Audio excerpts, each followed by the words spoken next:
जय भीम नमो बुधाय जय मूलवासी मु आपण मानक स्वागत करुछि मोर यूट्यूब चैनल ब्रदत मोर को आज आम संगे पुनर्बार अच्छा धम्म सहायक विश्वकर्मा बाग प्रबुद्ध भारत से आज आमको एनिल्यूशन ऑफ कास्ट बाबद जणाइबे मुझे अनुरोध करी से आज आमको जणाइबे एवं आम दर्शक मानक धन्यवाद ब्रदत मोरिया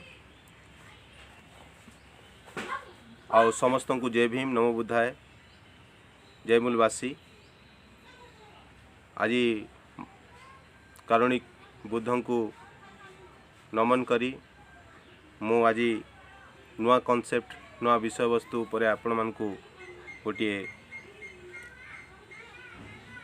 माने डिस्कशन करबा को जाउछि जार ना है एनिलेशन ऑफ कास्ट जहाँ को बाबा साहेब वर्ल्ड रे सबुठारु बेसी पढ़ा जाइथिबा बही जो टेक्स्टा से विषय में आपण मन कहबी जे जाति निर्मूलनटा कौन निर्मूलन जाति निर्मूलन उपर बाबा साहेब कौन पर गुरुत्व दौथिले सेथिपाई एही एनिलेशन कास्ट को मु आपण मन को उड़िया रे किछि मो हिसाब रे मोर छोट प्रयास जे मो धम भाई मैंने जेते अछंती ओडिशा वर्ष रे आ समस्त को ये वीडियो भल लगे बोली मोर आशा और विश्वास ताले आरंभ करने पूर्व पुनर्बार आपण समस्त को मु जय भीम नमो बुधाय कही यही एनिलेशन कास्ट जाति निर्मूलनटा को मु आरंभ करने को जाउछि जेकोसी परिस्थितिर भी हो जीवनर पारिपार्श्विक अवस्था जहाँ उतारिबा को ही पड़ी थाए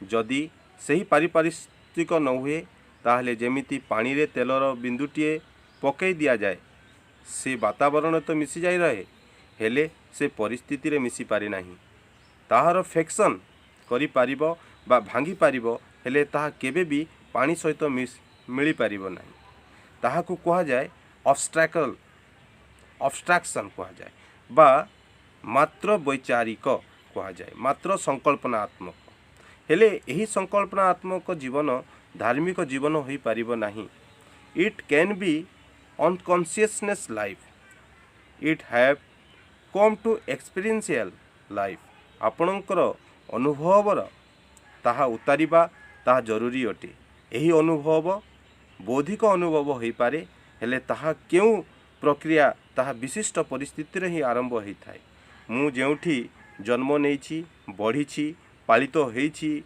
जो कथा शुणुछि जो जिनिस को मु अनुभव करिछि सेही अनुभव पर परिप्रेक्षी रे यही अनुभवर संबंध रे मु सही विषय सबू को बुझी पारि थाए से जिनिस सबूर आकलन करि पारे सही प्रक्रिया रे मोर गोटे सुझबुझ होता है मनरे गोटे डेवलपमेंट होता है यह मानवीय कॉन्शियसनेस रो स्वभाव अटे यही प्रकार यही मन कार्यरत होता है कहीं ना आम पाखरे मन अच्छी जहाँ बुद्ध तांको धम्मपद गाथारे कहते मनरु ही सबू जिनसर उगम होता है मन उपमा धम्म जागु कह जाए मन जो अच्छी ताहा स्टैटिस्टिक नुहे ता डायनेमिक होता है जहाँ किसी भी कहूना कहीं शुणुचु विचार करुचु जहाँ प्रभाव रे आसुचु जेते बेले आमे ताहा प्रभाव रे आसी थाउ ओ ताहा मनर ऊपर सीधा सीधा असर दे थाए एठारे मन सोई अच्छी रही नाही एठारे ताहा डायनेमिक अटे जेमिति तमे जेते बेले सोइले मध्य से सही पारे नाही से स्वप्न देखी थाए मन ही डायनेमिक मन जो जड़न गढ़न होता है ताहा गोटे विशिष्ट परिस्थिति रे होता है जहाँ को आमे संस्कृति बोली कही थाउ जो संस्कृति रे आमे जन्म नहीं थाउ आज मु जो विषय रे कहबा को जाउछि ता एनिलेशन ऑफ कास्ट बा जातिर उच्छेद या निश्चिंत भाव रे नाम नौ नौ मन को छुई जाई पारे जेपरी भाव रे बाबा साहेब यार स्ट्रक्चर तैयारी करिसंती बा तार मनर जो संरचना यह प्रति जो थिला बा विश्वनीय अटे ताहार यही विशिष्ट परिस्थिति रू जो उद्गम होता है भाव ही एनिलेशन ऑफ कास्ट संरचना अटे this text is called universal text अटे केमिति यह भितर यूनिवर्सल वर्सन रही ताहारी आमे जानि ताहा आमे आगो को जानिबा एही कथा को जानिबा पई ताहार परिप्रेक्षिक आमको जानिबा दरकार अटे। आपण समस्त को बाबा साहेब को यही एनिलेशन ऑफ कास्ट को भल भाव जानी और बहुत थर पढ़ी थे और ए विषय आपण मानक बहुत अभिज्ञता मध्य थिबो बोली मोर विश्वास अटे। मु यही बही को जेते थर पढ़े जेते थर ये बहीर नुआ नुआ जिनस जानिबा को पाए बहुत थर ये टेक्स्ट को पढ़ी जेबे भी ये टेक्स्ट को मु पढ़े बा जानिबा को इच्छा करें ताहा बहु समय मो मनरे बहु नुआ नुआ जिनस भरी दे थाए और सबु किछि शिखिबा को मिली थाए। आमको सीधा सीधा भाव में जानिबा को हेबो ए बही बाबा साहेब कौन पाई लिखिथिले और यार तात्पर्य कौन हो पारे। एते प्रबल दार्शनिक उपरे सांस्कृतिक उपरे मानसिक रूपरे धार्मिक रूपरे बाबा साहेब लिखिथिले। यह गारिबा को बुझिबा को आमको पड़िबो या बुझिबा को निहाती भाव में दरकार अटे। ताहा बैकग्राउंड यार बैकग्राउंड तार प्रस्तर को आमको बुझिबा को जानिबा को हेबो। जे कोनसी बही टेक्स्ट उपन्यास जानिबा को पाई आमे तीनोटी फाउंडेशन हेई थाए जिते पास्ट प्रेजेंट और फ्यूचर्स यह ही आम शिखिबार माध्यम अटे। पास्ट आमको यह अनुभव शिखाई थाए।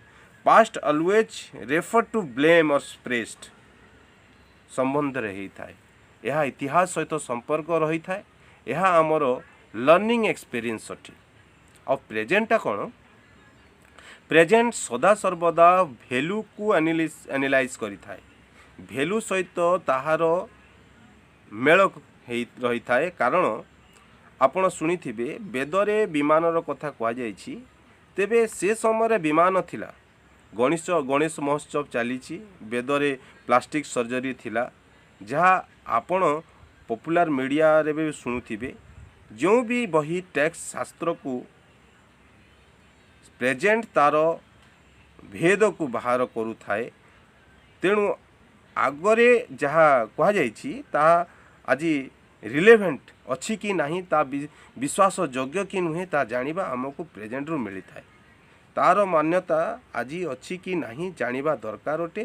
कौन यह मानिबा को मानुचु यही एनालिसिस ऑफ नेचर होई थाए। विश्लेषणात्मक नेचर होता है। उपयोगी बा लागू अच्छी यह कही पारिबा चैलेंज करिबा और इनवाइट करिबा यह विशेषत्व है। आ फ्यूचरटा कौन से टेक्स्ट विचार को भविष्य निर्धारित करि थाए। फ्यूचर अर्थ होउची चॉइस बा बाछिबा बा चुनाव करिबा बा इलेक्शन करिबा एसेट्रा एसेट्रा। से स्थिर करे मु जो कथा को बाछिछि मानुछि क्यों कथा को मानिबी नहीं कौ कथा को मानिबी कौ कथा मोर हित पाई और कौ कथा मोर अहित यह फ्यूचर निर्धारित करिथाए। तेणु आजिर जगत रे बा आजिर टाइम रे युवक यंगेस्ट मानक पाई यह गोटे संकल्पना अटे। जो जिनिस को बाछिबा अच्छी क्यों जिनस को सत कहवा कौन जिनस को मिछ कहवा मु एही विषय रे जदि कहे एनालिसिस ऑफ कास्ट रो प्रथम पेज रे कहा जाइछि सत्य को सत्य भाव रे देखिबी असत्य को असत्य भाव रे देखिबी। यह बुद्धंक बाणी रु बाबा साहेब प्रथम पेज रे लिखिले या बुद्धंकर बाणी को बाबा साहेब प्रथम पेज रे लिखिले एनालिसिस ऑफ कास्ट रे। तापर आलेख अछि एच डुरांकर जे विवेक करि पारे नाही से दुराचारी जे विवेक करि नाही से मूर्ख और जे विवेक करबा को साहस करे नाही से हला गुलाम। एठारे जना पड़ुछि बाबा साहेब एई कोटेशन को कौन पाई बाछिले। एई कोटेशन रे एई बही रे समस्त विषय वस्तु एई कोटेशन मध्य रहिछि। जदि आमे यहाँ को बुझी पारिबा जदि ताहा हमर बैकग्राउंड अटे ताहले आमे ता बैकग्राउंड को प्रकृत रे बुझी पारिबा। आजिर वर्तमान तुमर कालीर या आजिर मूल्य को जांच करि थाए या आजिर वर्तमान तुमर कालीर भविष्यत सत्यता को मागिब। कौन तुमे जातिर एनिटेड हेइछ कि तुम जातिर एनिटेड हेइछि कि एही परि अध्यक्ष सांस्कृतिक परिप्रेक्षी रे राजनीतिक परिप्रेक्षी रे आम घर रे बा जनरल बेस्ट हो पारिबो कि किंबा सर्विस रे पॉलिटिक्स रे देखिबा को मिली थाए कि जदि ए देश रे पल्स जहाँ को कहा जाए हृत्पिंड को जांच करिबा ताहेले तार बहु उदाहरण तुमको दृष्टिपात हो पारिबो। मु मिथ्या कहू नाही, मु ए देश रे रहूची, ए संस्कृति रे रहूची, मु ए समाज रे रहूची, तेणु एहार विषय रे हमकु सजगता रहिबा पड़िबो, अन्यथा आमे निजकु निज बुद्धिस्ट भी कहिबा योग्य हो पारिबा नाही। It is not a our in the circumstances in using, in the situations of using, I think it awareness is limited।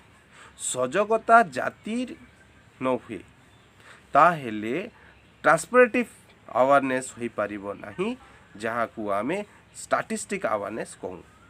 It is active awareness, passive awareness. Buddha 2500 वर्ष पूर्व लिखिले। एच डुरांकर वक्तव्य, जे विवेक करि पारे नाही से दुराग्राही, जे विवेक करे नाही से मूर्ख, जे विवेक करने को साहस करे नाही से गुलाम। यह बाबा साहेब कहते विवेक रो एनालाइज करिबा, तर्जमा करिबा, विचार करिबा जदि न हुए ताहेले जीवन रो किछि माने न थाए। यह विवेक करिबा साहस अटे, यह ही एही बही रे लेखा जाइछि। बंते कहले एठी Baba Saheb enter writing most Buddhist writing. Baba Saheb कर समस्त लेखनी एक बुद्धिस्ट लेखनी अटे, मु मानी थाए। कॉन्स्टिट्यूशन मध्य बुद्धिस्ट स्पिरिट रे लिखिथिले, ह्यूमैनिटी स्पिरिट रे बाबा साहेब लिखिले, लिबर्टी स्पिरिट रे लिखिथिले, ताकू मु बुद्धिजिम बोली कहे। रिलीजियस सेंस रे बुद्धिजिम को बुद्धिजिम माने नहीं। इंस्ट्रक्शन माने इंस्टीट्यूशन भेषरे यही शिक्षा को मु माने नहीं। यह एपरी एक शिक्षा अटे जो शिक्षा मते मुक्तता आड़ को मते नहीं जाई थाए। यह को कौन नाम दिया जाओ ताहाकू आपण मानक ऊपर मु छाड़ुची। हेले बुद्ध निजे बुद्धिजिम रो ना देई नथिले, बुद्धंक परे परे एही नाम दिया जाइथिला। बुद्ध केवल धम्म शिखाइथिले, नेचर ऑफ थिंक, प्रकृतिर स्वभाव को से शिखाइथिले और ताकू से विवेकशीलता हिसाब रे कहिथिले। से ताकू ए प्रज्ञा भाव रे उपनीत करिथिले तथा से करुणा रे मध्य कहिथिले ए बही टेक्स रो द्वितीय नेचर रे जेमिति analytic test written out of passion, माने यही विजडम साथी रे लिखा जाइछि और करुणा साथी रे मध्य लिखा जाइछि। ए बही रे प्रज्ञार भाव झलकुछि। एठारे बाबा साहेब करुणार जो ह्यूमैनिटी सबू ए बही रे जना पड़ुअछि। अन्य प्रति कंपेशन रो भाव एठारे झलकु अछि। तेणु से सर्वप्रथमे बुद्धं को ही कोट करिथिले, सत्य को सत्य रूप रे और असत्य को असत्य रूप रे देखिबी। असत्य आम अविद्यारू ही आरंभ होता है। आमे जदि टिके भोचक्र आड़ को देखा बा जीवा ताहले अविद्यार ही आम जीवनर मापकाठी आरंभ होता है। अविद्या ही मूल कारण, सेतिपाई सत्य को ही सत्य रूपे देखिबा ठीक अटे और अविद्या को अविद्या पर देखिबा ठीक अटे। यह ही महत्वपूर्ण अटे। यह एक एनालिटिक टेक्स्ट अच्छे बा विवेक शून्य टेक्स्ट अच्छे। मु जो एनालिटिकल टेस्ट को कथा कहूची ताहा मध्य अन्य एक अर्थ होता है। जेते बेले गोटे जिनिसर एनालाइज करे, सत्यता आड़ को जीवा को प्रयास करे, प्रथमे ताहाकू डिग्निटी को समाप्त करने को पड़ी था। ता जो सैकेटनेस बा अंध पवित्रता, ब्लाइंड डिविनिटी बा ब्लाइंड सैकेटनेस खत्म करवा एटा है। Doctor Ambedkar he courage to dismantle to blind divinity of textuality। Baba Saheb यही साहस रखिथिले जे गोटे कौनसी ग्रंथर पवित्रता को अंध पवित्रता भाविकी मु मानिबी नहीं और ताकू बुझीबा को मु साहस रखिबी। या ही स्टेटमेंट बाबा साहेब थिला। सेथिपाई से टेक्स्ट को से एनालिटिक ना मध्य देइथिले। तार विश्लेषण करिसंती और सबु कथा को बुझीबा को चेष्टा करिसंती। न हेले कौन हेबो, जहाँ लेखा जाइछि ताहा ही मते मानिबा को पड़िबो, जहाँ कहा जाइछि ताहा ही मते मानिबा को पड़िबो। न हेले मु आपणकर फॉलोअर्स होई पारिबी नाही। तेणु बुद्ध कलाम सूत्र कहले ସେଥିପାଇଁ ମୁଁ ମାନିବି ନାହିଁ ଯେ ଏହା ଏକ ପରମ୍ପରାରୁ ଆସିଛି, ସେଥିପାଇଁ ମୁଁ ମାନିବି ନାହିଁ ଯେ ଏହା ଏକ ଷ୍ଟାଟିଷ୍ଟିକ୍ ବା ସାଇକ୍ରେଟିସ୍ରୁ ଆସିଛି କିମ୍ବା ବହୁତ ବଡ଼ ଜ୍ଞାନୀ କହିଛନ୍ତି। ପ୍ରଥମେ ଏହାକୁ ମୋ ଅନୁଭବର ଆଧାରରେ ପରୀକ୍ଷିବି, ସତ୍ୟତା ଜାଣିବି, ଅନୁଭବ ଅଗ୍ନିରେ ପରୀକ୍ଷିବି। ବାବା ସାହେବ ଅଗ୍ନିକୁ ଏଠାରେ ଲେଖିଛନ୍ତି। ଏହା କୌଣସି ବହି ନୁହେଁ, ଏହା କୌଣସି ବହି ନୁହେଁ। ବାବା ସାହେବ ନିଜର ଗୋଟିଏ ଭାଷଣ ଟେକ୍ସଟରେ ତିଆରି କଲେ। ବାବା ସାହେବ ଯେବେ ତାଙ୍କ ଦେହ ଖରାପ ହୋଇଥିଲା 1931, 1932, 1933 ମସିହା, 1930, 31, 32 ବାବା ସାହେବ ସେ ସମୟରେ ଇଂଲଣ୍ଡ ଯାଇଥିଲେ। ଆଜିକାଲି ଲଣ୍ଡନ ଯିବାକୁ ଯେତେବେଳେ 6ରୁ 8 ଘଣ୍ଟା ଲାଗୁଛି, ସେ ସମୟରେ 2-1.5 ମାସ ଲାଗୁଥିଲା ଲଣ୍ଡନକୁ ଯିବା। ଜାହାଜରେ ବହି ଲଦି ନେଇଯାଉଥିଲେ ବାବା ସାହେବ ସେ ସମୟରେ। ହି ୱାଜ୍ ଏକ୍ସଜଷ୍ଟେଡ୍, ସେ କ୍ଳାନ୍ତ ହୋଇ ପଡ଼ୁଥିଲେ। 1922ରେ ଲାହୋରରେ ଯେତେବେଳେ ଗୋଟିଏ ଅର୍ଗାନାଇଜେସନରେ ପ୍ରତିଷ୍ଠା କରାଯାଇଥିଲା, ସେ ଅର୍ଗାନାଇଜେସନରେ ନାମ ଥିଲା ଜାତିପାତି ତୋଡ଼ ମଣ୍ଡଳ। ଏହି ମଣ୍ଡଳରେ ଆଡ଼କୁ ବାବା ସାହେବ ଇନଭିଟେସନ୍ ଦିଆଗଲା। ସେତେବେଳେ ବାବା ସାହେବ ବହୁତ ଭାବିଲେ, ଚିନ୍ତା କଲେ ସେ କ'ଣ କହିବେ ସେଠାରେ, ଯାହାକୁ କାଷ୍ଟ ଡିଷ୍ଟ୍ରକ୍ଟିଭ ସୋସାଇଟି ବା ଜାତପାତ ତୋଡ଼ ମଣ୍ଡଳ କୁହାଯାଏ। ଆମେ ପ୍ରଥମେ ଏହା ଆର୍ଯ୍ୟ ସମାଜର ଗୋଟିଏ ବ୍ରାଞ୍ଚ ଥିଲା। ଏହା ଏକ ଆର୍ଯ୍ୟ ସମାଜର ଗୋଟିଏ ବ୍ରାଞ୍ଚ ଥିଲା ଲାହୋରରେ। ଏହାର ମୁଖ୍ୟ ଲକ୍ଷ୍ୟ ଥିଲା inter dining, inter caste marriage, ଗୋଟିଏ ଜାଗାରେ ଖାଇବା ବସିବା, ଇଣ୍ଟର କାଷ୍ଟ ମ୍ୟାରେଜ୍ ଇତ୍ୟାଦି ଇତ୍ୟାଦି। ସେ ସମୟରେ 22ଟି ଇଣ୍ଟର କାଷ୍ଟ ମ୍ୟାରେଜ୍ କରାଯାଇଥିଲା ସେ ସମୟରେ, ଯାହା ସେ ସମୟରେ ଏକ ବଡ଼ ଉପଲବ୍ଧି ଥିଲା 1922ରୁ 1936 ମସିହା ମଧ୍ୟରେ। ଏହାର ସେକ୍ରେଟାରୀ ଥିଲେ ସନ୍ତରାମ। ସନ୍ତରାମ ବାବା ସାହେବଙ୍କର ଗୋଟିଏ ଭଲ ମିତ୍ର ଥିଲେ। ବାବା ସାହେବ ସେତେବେଳେ ସେଠାକୁ ଯିବା ପୂର୍ବରୁ ସନ୍ତରାମଙ୍କ ସହିତ ଇଣ୍ଟରକାଷ୍ଟ ବାବଦରେ କଥୋପକଥନ କରିଥିଲେ ଓ ଶାନ୍ତରାମ ବାବା ସାହେବଙ୍କର କଥା ମାନିଥିଲେ। ସେଠାରେ ବାବା ସାହେବ ଏହି ହିନ୍ଦୁମାନଙ୍କ ପାଇଁ ଲେଖିଥିଲେ, ଯେଉଁମାନେ ଅତି ନୀଚ ସ୍ତରରେ ରହିଥିଲେ, ଯେଉଁ ହିନ୍ଦୁମାନେ ବିବେକ କରିବାକୁ ସାହସ କରୁଥିଲେ, ସେ ହିନ୍ଦୁମାନଙ୍କ ପାଇଁ ବାବା ସାହେବ ଲେଖିଥିଲେ, ସନ୍ତରାମ ହମାରା ସମାଜ।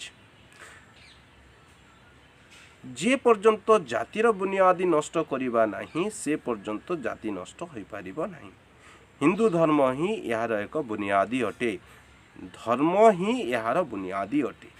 ଏ କଥା କହୁଥିବା ବେଳେ ବାବା ସାହେବ ବହୁତ ପ୍ରାକ୍ଟିକାଲ ଥିଲେ। ଏହି କଥା ସେଠାରେ ଥିବା ହିନ୍ଦୁ ସଦସ୍ୟମାନଙ୍କୁ ଭଲ ଲାଗିନଥିଲା। ସେତେବେଳେ ସେମାନେ ବାବା ସାହେବକୁ ଏହାକୁ ମିଟେଇବାକୁ, ଓମିଟ୍ କରିବାକୁ କହିଥିଲେ ସେଠାରେ ଉପସ୍ଥିତ ହିନ୍ଦୁମାନେ।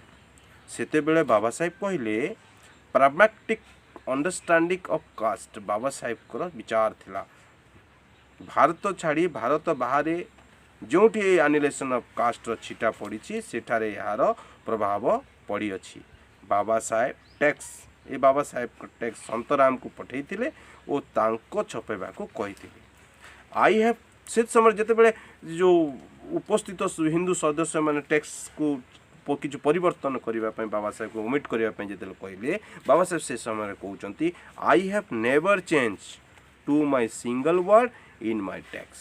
ଗୋଟିଏ ବିନ୍ଦୁ ବି ହଟେଇ ପାରିବି ନାହିଁ। ମୁଁ ଯେଉଁ ପ୍ରେସାଇଡ୍ ହେବାକୁ ଏଠାକୁ ଏଇ ଟେକ୍ସ ପାଇଁ ଆସିନାହିଁ, ମୁଁ କେବଳ ଅଧ୍ୟକ୍ଷ ହେବାକୁ ଏଠାକୁ ଆସିନାହିଁ। ମୋତେ ଚେଞ୍ଜ ଦରକାର, ବଦଳାଅ ମୁଁ ଚାହେଁ। I want to change the situation. ସେତେବେଳେ ଯାହା ବାବା ସାହେବକୁ ପ୍ରଶ୍ନ ପଚାରିଥିଲେ, ବାବା ସାହେବ ତୁମେ ଲାଇଫ୍ ସକ୍ସେସଫୁଲ୍ ଅଟ ବୋଲି, ସେ ଜଣେ ଗୋଟେ ରିପୋର୍ଟର୍ଟେ ପଚାରିଲେ ଯେ ବାବା ସାହେବ ଆପଣଙ୍କର ଲାଇଫ୍ ସକ୍ସେସଫୁଲ୍ ଅଛେ ବୋଲି ତୁମେ କେତେବେଳେ ଜାଣିବ? ସେତେବେଳେ ବାବା ସାହେବ ଜବାବ ଦେଉଛନ୍ତି, ଯେତେବେଳେ ମୋ ଭାରତର ସମସ୍ତ ଲୋକଙ୍କୁ ମାନବିକତା ପାଠ ପଢ଼ାଇ ପାରିବ, ସେତେବେଳେ ମୁଁ ଜାଣିବି ମୋ ଲାଇଫ୍ ସକ୍ସେସ୍ ଲାଇଫ୍ ଅଟେ ବୋଲି। ଏହି କୌଣସି ବୋଧିସତ୍ୱର ପ୍ରତିଜ୍ଞା ହୋଇପାରେ, କେହି ଅନ୍ୟ କୌଣସି ଲୋକ ଏପରି ପ୍ରତିଜ୍ଞା ହୋଇପାରିବ ନାହିଁ। ଯେତେବେଳେ ମୋ ଲୋକଙ୍କୁ ଏକ ମାନବିକତାର ଜୀବନ ବଞ୍ଚିବାକୁ ଦେଖିବି ସେତେବେଳେ ମୁଁ ଜାଣିବି ଯେ ମୋ ଲାଇଫ୍ ସକ୍ସେସଫୁଲ୍ ଅଟେ ବୋଲି। ସେ ଏହା ବି କହିପାରିଥାନ୍ତି ଯେ ମୁଁ ପ୍ରାଇମ୍ ମିନିଷ୍ଟର ୟା ମୁଁ ରାଷ୍ଟ୍ରପତି ହେଇଗଲେ ଭାରତ ବର୍ଷରେ ମୁଁ ମୋର ଲାଇଫ୍ ସକ୍ସେସଫୁଲ୍ ହେଇଯିବ ବୋଲି କରି। ସେ ଏହା ବି କହିପାରିଲେ ନାହିଁ ଯେ ସ୍ୱତନ୍ତ୍ର ଭାରତରେ କାନୁନ ମନ୍ତ୍ରୀ ହେଇଗଲେ ମୁଁ ଲାଇଫ୍ ସକ୍ସେସଫୁଲ୍ ହେଇଯିବ ବୋଲି। ସେ ରିଲିଜିଅନ୍ସ ଅଫ୍ ପାର୍ଟ ସେ ସେ ସେ ସେ ରିଜାଇନ୍ କରିଦେଇଥିଲେ, ରିଜାଇନ୍ ଫର୍ ହିଜ୍ ପୋଷ୍ଟ। ଯେତେବେଳେ ହିନ୍ଦୁ କୋଡ୍ ବିଲ୍ ବିରୋଧ ହେଲା ସେତେବେଳେ ହିଁ ବାବା ସାହେବ ରିଜାଇନ୍ କରିଦେଇଥିଲେ, କାହିଁକି ନା ବାବା ସାହେବ ସେଠାରେ ମୂଲ୍ୟ ପାଇଁ ହିଁ ଥିଲେ ନା କି ପଦ ପାଇଁ। Baba Saheb was fight for value not for post and power. 1936 ଭାରତ ବର୍ଷର ସ୍ୱାଧୀନତାର ବହୁ ବର୍ଷ ପୂର୍ବର କଥା ଏଇଟା। 1930ରୁ 1936 6 ବର୍ଷର ବାବା ସାହେବ ପାଇଁ ଭାରି ଦୟନୀୟ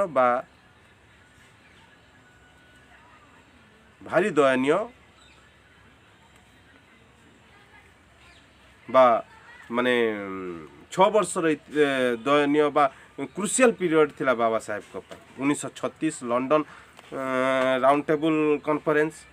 ବାବା ବେସିକ୍ ଭାରତର ପଲିଟିକାଲ ଫ୍ୟୁଚର୍ସ କ'ଣ ହେବ ଏହା ଚର୍ଚ୍ଚା ହେଉଥିଲା ଲଣ୍ଡନରେ। ବ୍ରିଟିଶ ଇଣ୍ଡିଆ ଶାସନ ଥିଲା ସେ ସମୟରେ, ଭାରତ କେମିତି କାମ କରିବେ।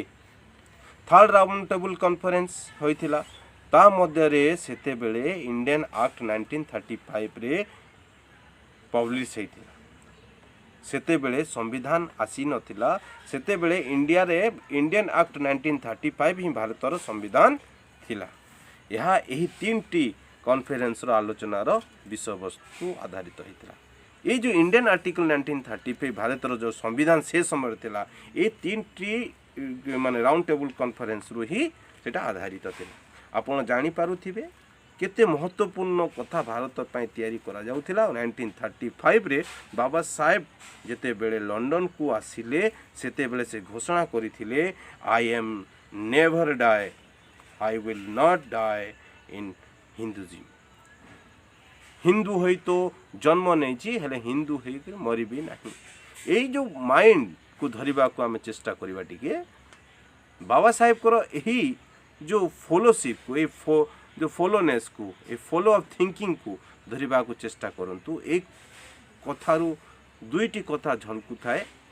ଏକ ତ ବିବେକ କେତେ ସାଫ୍ଟ, ତାଙ୍କ ହ୍ୟୁମାନିଟି କେତେ ସାଫ୍ଟ, ତାଙ୍କ ଲିବରେସନକୁ, ତାର ମୁକ୍ତିର ଚାହାତକୁ ଆପଣ କ୍ୱାସ୍ ଅଫ୍ ଲିବରେସନକୁ ଆପଣ ଜାଣିବାକୁ ଚେଷ୍ଟା କରନ୍ତୁ। 1936ରେ ମେରେ ବା ପବ୍ଲିଶ ହେଇଥିଲା ତାଙ୍କର ଗୋଟେ, ସେଠାରେ ବାବା ସାହେବ ଡିସେମ୍ବରରେ ଭାଷଣ ଦେଇଥିଲେ, ମୁକ୍ତି କୋନ୍ ପଥେ, ଦାଦରରେ ଭାଷଣ ଦେଇଥିଲେ, ମୁକ୍ତି କୋନ୍ ପଥେ 1936ରେ। ସେଠାରେ ବୁଦ୍ଧ ଓ ଆନନ୍ଦର କଥାକୁ ଏଠାରେ କୋଟ୍ କରିଥିଲେ। ମୁଁ 3ଟି ରାଉଣ୍ଡ ଟେବୁଲ କନଫରେନ୍ସ ବାବଦରେ କହିବି ନାହିଁ, ହେଲେ ବାବା ସାହେବ ସେ ସମୟରେ ଯେଉଁ ପଲିଟିକାଲ ମେଥଡ଼ ଉପରେ ବାବା ସାହେବଙ୍କର ଏକ ଛୋଟ ପଦକ୍ଷେପ ଥିଲା। ସେ ସମୟରେ ତା ପଦ୍ଧତିରେ କ'ଣ ହେବା କଥା, ତାକୁ ମୁଁ କି ପ୍ରକାରର ହକ୍ ମିଳିବା କଥା, ବଞ୍ଚିବାର ମାର୍ଗ କେମିତି ହେବା କଥା, ତାଙ୍କ ଲିବର୍ଟି କେଉଁଠାରେ ଲୁଚି ରହିଛି, କେଉଁଠି ସେମାନେ ମାନବତାର ମୁକ୍ତ ଜୀବନ ବଞ୍ଚିପାରିବେ, ଏସବୁ ପ୍ରସ୍ତୁତିକରଣ ବାବା ସାହେବ କରୁଥିଲେ। ତ ବାବା ସାହେବ କହୁଥିଲେ ଯେ ତୁମେ ସଂସ୍କୃତିରେ ଯାଅ, ଧର୍ମରେ ଯାଅ, ରାଜନୀତିରେ ଯାଅ, ଶିକ୍ଷା ସାମାଜିକ କାର୍ଯ୍ୟରେ ଯାଅ। ବାବା ସାହେବ କହୁଥିଲେ you have to face the deadly monster calls castes. ମନ୍ଷ୍ଟର୍ସକୁ ଫେସ୍ କରିବାକୁ ପଡ଼ିବ, ଯାହାକୁ ଆଜି ବି ଆମକୁ ପଡ଼ୁଛି। ଏତେ ହେଲା ପରେ ବି ଏ ସ୍ୱତନ୍ତ୍ର ଭାରତରେ ମୋତେ ଏହା ହିଁ କହିବାକୁ ପଡ଼ୁଛି ବୋଲି କୌଣସି ମଞ୍ଚରୁ କହିବାକୁ ମୋତେ ଯଦି ହିଚକିଚାହଟ ହେଇନଥାଏ, ୟା ହିଚକିଚାହ ହେବାକୁ ପଡ଼େ ନାହିଁ, କାହିଁକି ନା ତାହା ମୋର ଅନୁଭବ ଅଟେ। ମୁଁ ସିଡ୍ୟୁଲରେ ପଢ଼େ, ଧର୍ମ ଗ୍ରନ୍ଥରେ ପଢ଼େ, ସାମାଜିକ ଗ୍ରନ୍ଥ, ଅର୍ଥଶାସ୍ତ୍ରରେ ସେସବୁରେ ମୋତେ ଏହି ମନ୍ଷ୍ଟର ପ୍ରଥମେ ଦେଖାଯାଇଥାଏ। ଯେଉଁ ଗୀତା ପଢ଼େ, ଭାଗବତ ଯାହା ବି ପଢ଼େ, ସାମାଜିକ ବ୍ୟବସ୍ଥା ପଢ଼େ, ଅର୍ଥଶାସ୍ତ୍ର ପଢ଼େ, ଏଇ ମନ୍ଷ୍ଟରକୁ ମୋତେ ଫେସ୍ କରିବାକୁ ପଡ଼ିଥାଏ। ମନ୍ଷ୍ଟର କାଷ୍ଟକୁ ସବୁବେଳେ माने एनकाउंटर करि थाए पॉलिटिकल सोशल फ्यूचर्स कौन हेब भारत रे 1991 बाबा साहेब गले लंदन को से समय कथा fast change to British government एमान को कहीं अछूत कर दिया जायछि एमानकर अधिकार वंचित करा जायछि कौन पाई एमानकर मुक्ति केव हेब एटा 1931 रे बाबा साहेब फास्ट जो ब्रिटिश मान को एक प्रस्तावना देथिले बाबा साहेब ए दलित निष्पित लोक मान को एमान को केवे अधिकार मिलिबो 13 नवेम्बर 1930 रे न्यूयॉर्क अमेरिका रो बाबा साहेब को नाम रे गोटे आर्टिकल छपी आसीथिला राउंड टेबल कॉन्फ्रेंस रो जहाँ कथा रखिथिले बाबा साहेब से आर्टिकल हीरो हो गले बाबा साहेब चमकी गले से आर्टिकल कहीं कि ना बाबा साहेब सेठारे समस्त को अधिकार सर्वभौमत्वर अधिकार पाई सेठारे से कहिथिले से चर्चा रे सक्सेस रो चर्चा सब आड़े हेबागु सक्सेस जो सक्सेसनेसटा सब आड़े चर्चा हेबागु लागिला से आर्टिकल को चार्ल्स हेडेन नामक जने माने लेखक से सब टाइटल देइथिले माने लिखिथिले तार सब टाइटलटा थिला स्कॉलर विथ स्टिग्मा बाबा साहेब एते बड़ हस्ती विज्ञान ज्ञानी थिले जहाँ उपरे स्टिग्मा रही अछि स्कॉलर विथ स्टिग्मा कौन पाई एठारे बाबा साहेब जाति कथा कहिथिले ए बैठक रे बड़ोदरा राजा शिवाजी राव गायकवाड़ थिले बाबा साहेब को यही जाति सार्वभौमत्वर कथा शुणी बहु प्रभावित होइथिले और से लंदन हाई पार्क होटेल रे बाबा खाइबा को बाबा साहेब को आमंत्रित करथिले सेठारे राजा बाबा साहेब को मन भरी धन्यवाद देथिले जे आज पर्यंत ए कथा को किए कहि पारि नथिले भू भू होई बाबा साहेब को प्रशंसा करथिले राजा ए कथा को ना भारत ब्रिटिश किए बुझी बुझाई पारि न ब्रिटिशन को भारतीय किए बुझाई पारि नथिले ब्रिटिश तो विदेशी थिला भारत तो जातिवादी व्यवस्था थिला जदि भी बुझाउथिले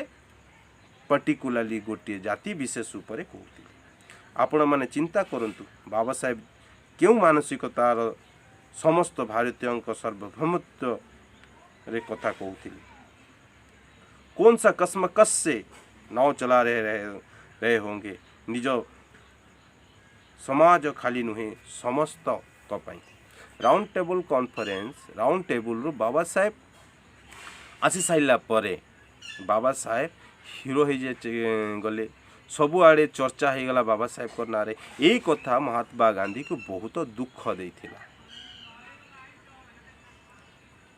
ओ छटपट होई से बाबा साहेब कर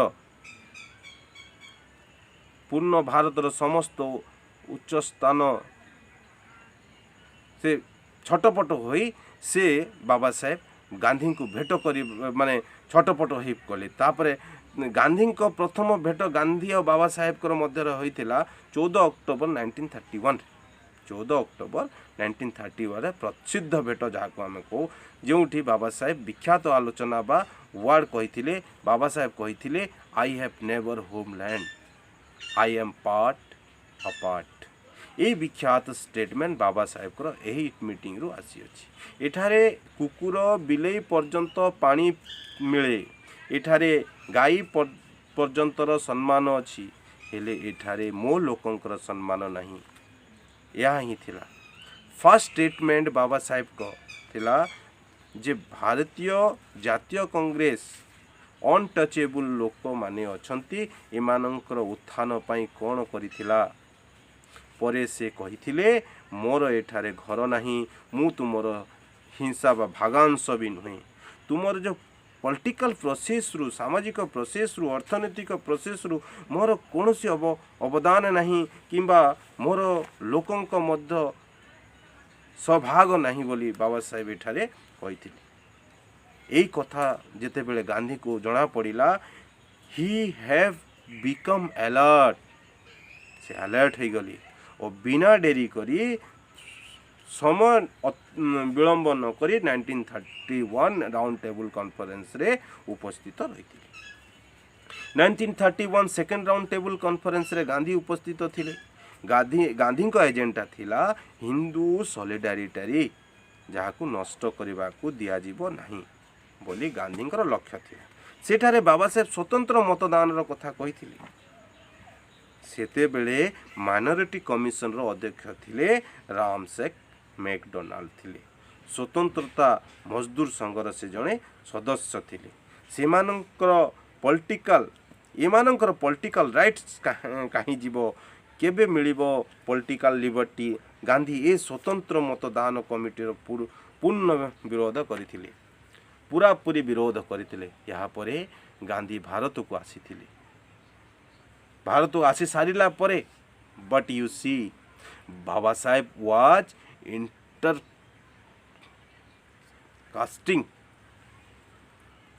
each and every intelligent west in India at the time। ଏହି ବିଷୟରେ ଯିଏ ବି ସାହାଯ୍ୟ କରିପାରିବେ ସମସ୍ତଙ୍କ ସହିତ ବାବା ସାହେବ ଚର୍ଚ୍ଚା ବିଚର୍ଚ୍ଚା କରିଥିଲେ। ସେ ସମୟରେ ସେକେଣ୍ଡ ରାଉଣ୍ଡ ଟେବୁଲ କନଫରେନ୍ସରେ ଶ୍ରୀନିବାସ ବାବା ସାହେବଙ୍କ ସାଥିରେ ଥିଲେ। ବିରୋଧ ହେବାରୁ ରାମଶେଖ ମେକଡୋନାଲ୍ଡ କହିଲେ ସ୍ୱତନ୍ତ୍ର ଡ୍ରାଫ୍ଟ କରି ଦିଅ, ମୁଁ ଦେଖିବି। ସେତେବେଳେ ବାବା ସାହେବ ଓ ଶ୍ରୀନିବାସ ମିଶି ସାଙ୍ଗେ ସାଙ୍ଗେ ଡ୍ରାଫ୍ଟ ତିଆରି କଲେ, ସବମିଟ୍ କରିଦେଲେ। ସମସ୍ତଙ୍କୁ ଅଧିକାର ମିଳିଲା, ହେଲେ ଦଳିତକୁ ମିଳିଲା ନାହିଁ କାହିଁକି?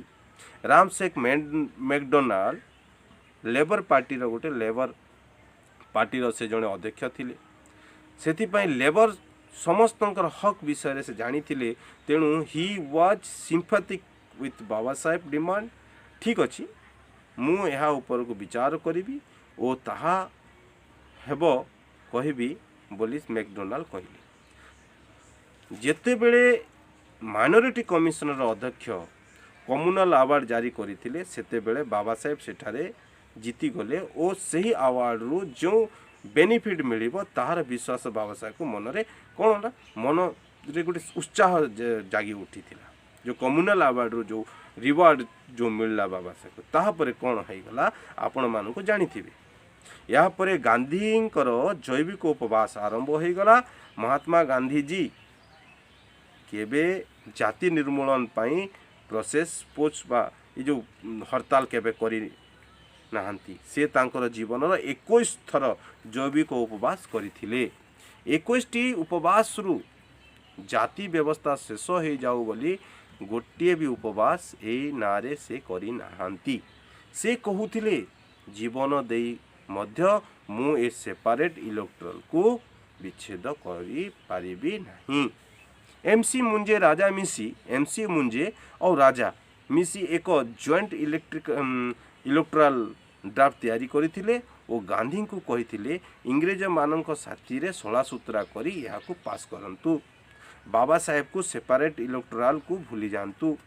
ଏଠାରେ ତୁମକୁ ପ୍ରେସିଭ୍ ଥିଲା ଓ ଇଆଡ଼େ ମହାତ୍ମା ଗାନ୍ଧୀଙ୍କର ଫାଷ୍ଟ ଉପବାସ ଚାଲୁଥିଲା। ଏତେ ପ୍ରୋସେସ୍ରେ ଥାଇ ମଧ୍ୟ ବାବା ସାହେବ କ'ଣ କରୁଥିଲେ? ଏହି ଉପବାସ ସମୟରେ ଅରୋଡ଼ା ଜେଲରେ ଗାନ୍ଧୀଙ୍କ ସହିତ ବାବା ସାହେବ ଭେଟ ହେବା ପାଇଁ ଯାଇଥିଲେ। ସେତେବେଳେ ଗାନ୍ଧୀଙ୍କ ଷ୍ଟେଟମେଣ୍ଟ ଏହା ଥିଲା ଯେ ବାବା ସାହେବ ଗାନ୍ଧୀଙ୍କୁ ପଚାରିଥିଲେ ଆପଣ ବିରୋଧ କାହିଁକି କରୁଛନ୍ତି?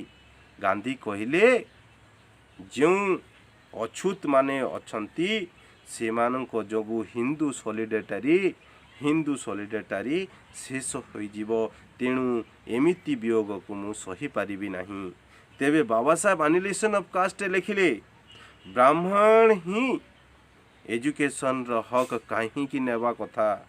ଶିକ୍ଷା ସମସ୍ତଙ୍କ ପାଇଁ, education liberation for everyone, protection should be everyone, wealth should be everyone.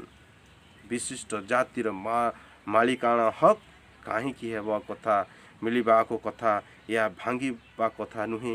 ଏହି ଅବିଭାଜ୍ୟ ଅଙ୍ଗ ନ ଭାଙ୍ଗୁ, ସେଥିପାଇଁ ଗାନ୍ଧୀ ମରିବା ପର୍ଯ୍ୟନ୍ତ ଅନଶନ କରିଥିଲେ।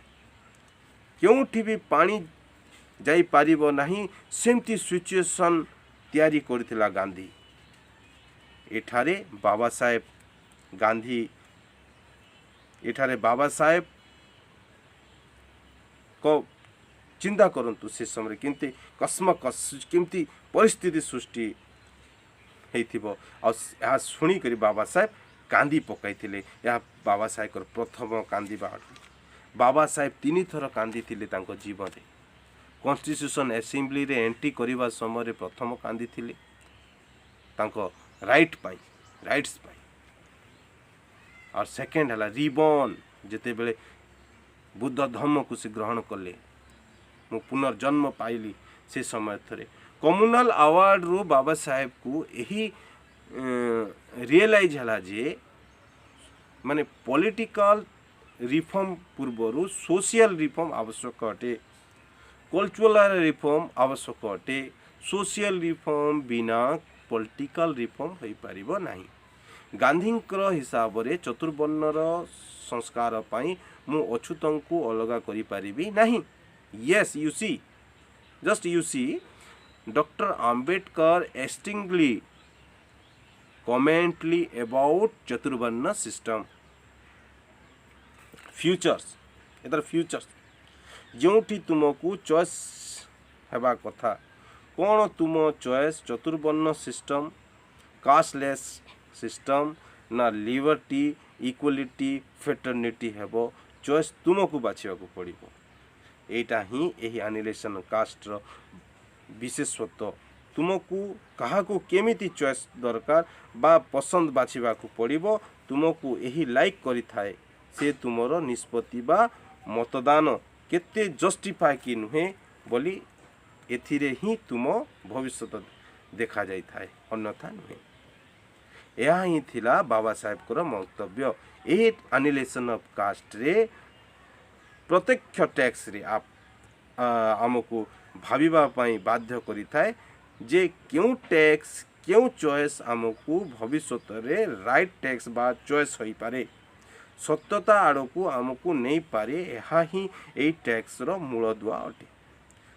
से आमको जोठी ठीक क्योंठी भूल ज्ञान दे थाए यह ही ए बहिर विशेषत्व अटे 1936 रे माता रमाबाई निधन होता से समय रे तांको जीवन रे गोटे ग्रेटेस्ट सपोर्ट जो थिला तांको जीवन रे जो पाउथिले जो सपोर्ट से शेष हो गला से जहाँ को बेसी प्रेम करुले भल पाउते से दुनिया छाड़ी चली जाइथिले मु तो केबे केबे भाभी थाए एक मानवीय जीवन केते भौतिक राजनीतिक सामाजिक कष्ट उठाई बाकु समर्थ होता है यही कथा मते एठार जना पड़ी जाए जिते बेले मु यहाँ को बारंबार पढ़ुली जे गोटे लोक केते कष्ट उठाई पारि थाए से मात्र मानव तो नुहे से तार से महापुरुष अटे से जन मानव नुहे से एक महापुरुष अटे ही वाज बोधिसत्व बाबा साहेब कहले अमेरिका लंडन रु मु तुम पाई संतरा आनी हेले से संतरा गांधी सबू खाईगला आउ चोपा तुमको धरई देला बाबा साहेब को ए जाति ए अछूत मानक भारतीय मानकर प्रति जो करुणा देखा मिले से टैक्स रे से करुणा केवल एक महापुरुष कर होई पारे अन्यथा आउ किछि नुहे तांको जन्म यही कर्म पाई ही होइछि बोली भाविबा यह आमर गभीरतारू भाविबा कथा यही परिप्रेक्षी रे गांधी हरिजन सेवक संघ प्रतिष्ठा करथिले सैंक्शन करी से संघ आकार रे 6 लाख टंकार प्रोग्राम से रखिथिले जहाँ बिरलारू मिलिथिला गांधी को सेठारे से डिक्लारेशन नु अनटचेबिलिटी को एबलिश करिबा पाई 6 दिनर प्रोग्राम लगै हेले बाबा साहेब कहले एई परिप्रेक्षी रे why you are wastage your time and money तुम्हें जो समय बा पैसा लगाउछ से सबू वेस्ट बा व्यर्थ अटे सेठारे रिफंड आसीबो नहीं सेठारू रिफंड आसीबो नहीं हेले ट्रांसफर में जो मेसनटा आसीबो नहीं यह भी मु रेकर्ड कथा कहूँ फास्ट 5 फेब्रुआरी 1925 रे 5 फेब्रुआरी 1925 रे यंग इंडिया रे छपी थिला से एक सुझाव देइथिले वन्य व्यवस्था को मु सिंप्लीफाई सहज साध्य केमिति करि पारिबी कैटेगरीज केमिति करि पारिबी जेबे भी हजार जाति अच्छी जेते भी हजार जाति अच्छी यार चारोटी भागरे विभक्त करी ए अछूतन को शूद्रर कैटेगरी रे मिसाई देले केमिति हेबो ताहेले तुमको प्रमोशन मिले जीवो एही एडवाइस बा सुझाव गांधींकर थिला बाबे साहेब कहिले आंगुली देखै करी ब्राह्मण क्षत्रिय वैश्य शूद्र या शूद्र क्षत्रिय वैश्य ब्राह्मण करने दरकार नहीं बाबा साहेब कहले मते समानता दरकार मते इक्वालिटी दरकार मते समता दरकार जो समता गोटे रिवोल्यूशन कॉन्सेप्ट अटे मु society in Indian politics in Indian cultures in Indian nation और इंडियन वैल्यू प्रिंसिपल एटी विजडम थिला तो तांको एही हिसाब रे बाबा साहेब को यार रचना करथिले समता स्वतंत्रता बंधुता रो परिभाषा इठारे हमको देखिबा को पड़े एनिहिलेशन ऑफ कास्ट रे बाबा साहेब लिखिले यह बाबा साहेब को माने मैनिफेस्टो अटे कांग्रेस बीजेपी बहुत लोकंकर मैनिफेस्टो हैला मात्र से सबू आउटडेटेड अटे गोटे मात्र ए देश रे मैनिफेस्टो बंची जाई अछि जहाकू आमे एनिहिलेशन ऑफ कास्ट बोली कहूछु एही एक मात्र मैनिफेस्टो अछि जहा आगो को बंची थिबो मध्य जे पर्यंत जातिर मॉन्स्टर ए देश रे शेष हेबो नाही से पर्यंत एही मॉन्स्टर बंची रहिबो जे पर्यंत प्रत्येक स्त्री और पुरुष को मुक्ति मिलिबो नाही से पर्यंत एही मॉन्स्टर बंची रहिबो जेते बेले पर्यंत समता स्वतंत्रता बंधुता प्रस्तावित हेबो नाही से पर्यंत एही मॉन्स्टर बंची रहिबो जेते बेले पर्यंत एही मानव को मुक्ति मिलिबो नाही से पर्यंत एही मॉन्स्टर बंची रहिबो यहा ही यार रिलीज यहा ही ए बहिर चॉइस यहा चॉइस यहा ही यार सत्यता बाबा साहेब एही समय रे बहु असुविधार जीवन बिताउथिले स्वास्थ्यगत राजनीतिक सामाजिक वैषम्य इत्यादि इत्यादि बाबा साहेब जड़े आलोचनार व्यक्ति विशेष नथिले से थिले जड़े सृजनात्मक व्यक्ति विशेष से आलोचना करुथिले से बुद्ध को स्पिरिट रु तुकाराम को स्पिरिट रु कबीर को स्पिरिट रु जहाँ परंपरा रु आसीथिबा समस्त विचार शैली बा द स्ट्रक्चर ऑफ थिंकिंग रु से निजको निज तैयारी करुथिले तुमको जानिबा तुमको जणा थिबो बाबा साहेब को जो लेफ्ट हाथ रे मध्य लिखि पारुथिले केही जणे ए बाबद रे बाबा साहेब को पचारि थिले बाबा साहेब कहिले दिने फुले साहेब कर पैरालाइज हो जाइथिले जे कौनसी काम करि पारि नथिले मात्र बाबा साहेब कहिले जदि मते भविष्य रे किछि होई जाए एपरि ताहले मु अन्य हाथ रे मध्य करि पारिबी मो काम रुकिबो नाही एपरि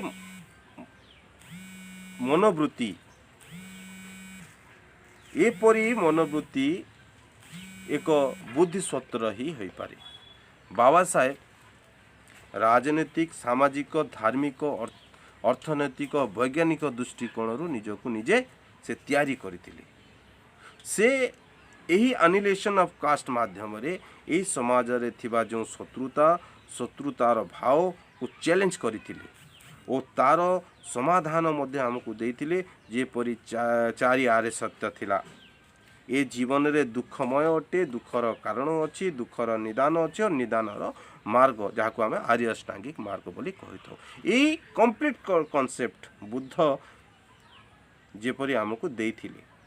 ଠିକ୍ ସେହିପରି ବାବା ସାହେବ ମଧ୍ୟ ଏହି ଆଲେଖ ମାଧ୍ୟମରେ ଏଠାରେ କେମିତି ନିଦାନ ପାଇବା ତାହାର ମାର୍ଗ ଆମକୁ ମଧ୍ୟ ଦେଇଛନ୍ତି। ଯେପରି ରୋଗୀ ଡାକ୍ତରଙ୍କ ପାଖକୁ ଯାଏ, ମେଡ଼ିସିନ ଲେଖେ ଓ ଆପଣ ଆଣି ତାକୁ ମେଡ଼ିସିନ ଖାଆନ୍ତି ଓ ଆପଣଙ୍କ ଠିକ୍ ହେଇଯାଆନ୍ତି। ଠିକ୍ ସେହିପରି ଏହା ଗୋଟିଏ ପ୍ରୋସେସ୍ ଅଟେ। ଏମିତି ଦେଖାଯାଏ ଯେ ବାବା ସାହେବ ଏ ଦେଶରେ କଲଚରାଲ, ସୋସିଆଲ, ପଲିଟିକାଲ ଡିକ୍ସେକ୍ସନ୍ କରିଥିଲେ, ସାଂସ୍କୃତିକ ଅପରେସନ୍ କରିଥିଲେ। ସେ କେଉଁ ଜିନିଷ ଏ ସମାଜ ପାଇଁ ଭଲ, କେଉଁ ଜିନିଷ ଏ ସମାଜ ପାଇଁ ଖରାପ, ଏ ଖାଲି ଏହା ମଧ୍ୟରେ ଥିବା ଯେଉଁ ନେଗେଟିଭିଟିକୁ ସେ ଖାଲି କହିନଥିଲେ, ତା'ର ପଜିଟିଭ ପକ୍ଷ ମଧ୍ୟ ସେ କହିଥିଲେ ଓ ତା'ର ସମାଧାନ, ବିଧାୟକ ବାଜୁ ତଥା ତା'ର ଏକ ନ୍ୟାୟିକ ଅବଶେଷ ତାଙ୍କୁ ପ୍ରଦାନ କରିଥିଲେ। ବାବା ସାହେବ ଏହି ବହିର 50% ଭାବରେ ଆମକୁ ଜଣାଇବାକୁ ଚାହିଁଛନ୍ତି ଯେ ପ୍ରକୃତରେ ଏହା ମଧ୍ୟରେ ସାମାଜିକ ଡିସେକ୍ସନ୍ କ'ଣ ଅଛି, କେତେ ଏଇଠି ଘୃଣାସ୍ପଦ ଅଛି, କେତେ ଏଠାରେ ଅମାନବିକ ବିଚାର ଅଛି, ଏହା ବାବା ସାହେବ କହିବାକୁ ଚେଷ୍ଟା କରିଛନ୍ତି। ଏହି ଅମାନବୀୟକତାରୁ ଆମେ କେମିତି ମାନବତା ଆଡ଼କୁ ଯାଇପାରିବା, ତା'ର ସମାଧାନ ଆଗକୁ ଯାଇପାରିବା, ଏହା ଦୁଇଟି ଭାଗରେ ଏହି ବହିର ଆଲେଖକୁ ଆମେ ଜାଣିପାରିବା।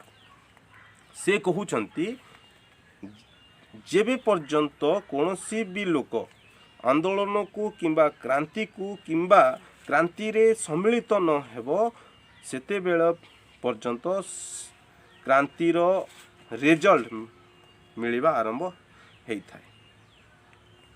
Menu achieve the fruit of that revolution's equality will be promised। ଯେତେବେଳେ ପର୍ଯ୍ୟନ୍ତ ଆମକୁ ସମାନତାର ବଚନ ମିଳିବ ନାହିଁ, ଯେତେବେଳେ ପର୍ଯ୍ୟନ୍ତ ଆମକୁ ସମାନତାର ବଚନ ମିଳିବ ନାହିଁ ଯେ କ୍ରାନ୍ତି ପରେ ତାହାକୁ ଆମେ ପାଇବା, ମାନେ ସାକ୍ରିଫାଇସ୍ର ଯେଉଁ ଫଳ ଆସିବ, ମିଳିବା ଅଛି, ଯେଉଁଠି ସମାନତାର ବ୍ୟବହାର ହେବ, ସେ ପର୍ଯ୍ୟନ୍ତ କିଏ ବି ଏ କ୍ରାନ୍ତିରେ ସହଭାଗୀ ହେବ ନାହିଁ।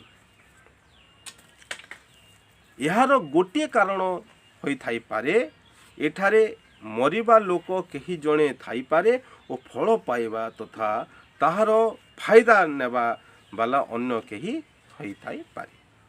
ମୁଁ ଯାହା କହୁଛି ଆପଣମାନେ ତାହାକୁ ଫ୍ରିଜରେ ରଖନ୍ତୁ ନାହିଁ। I M speaking A life reality. ଏକ ଜୀବନ୍ତ ସତ୍ୟ ମୁଁ ତୁମକୁ କହିବାକୁ ଚେଷ୍ଟା କରୁଛି। ଯେବେ ଯେବେ ମୁଁ ଅସୁରକ୍ଷିତ ମନେ କରେ, ସେତେବେଳେ ମୁଁ ଅନୈତିକତା ବୋଧ ମୋତେ ଆସିଥାଏ।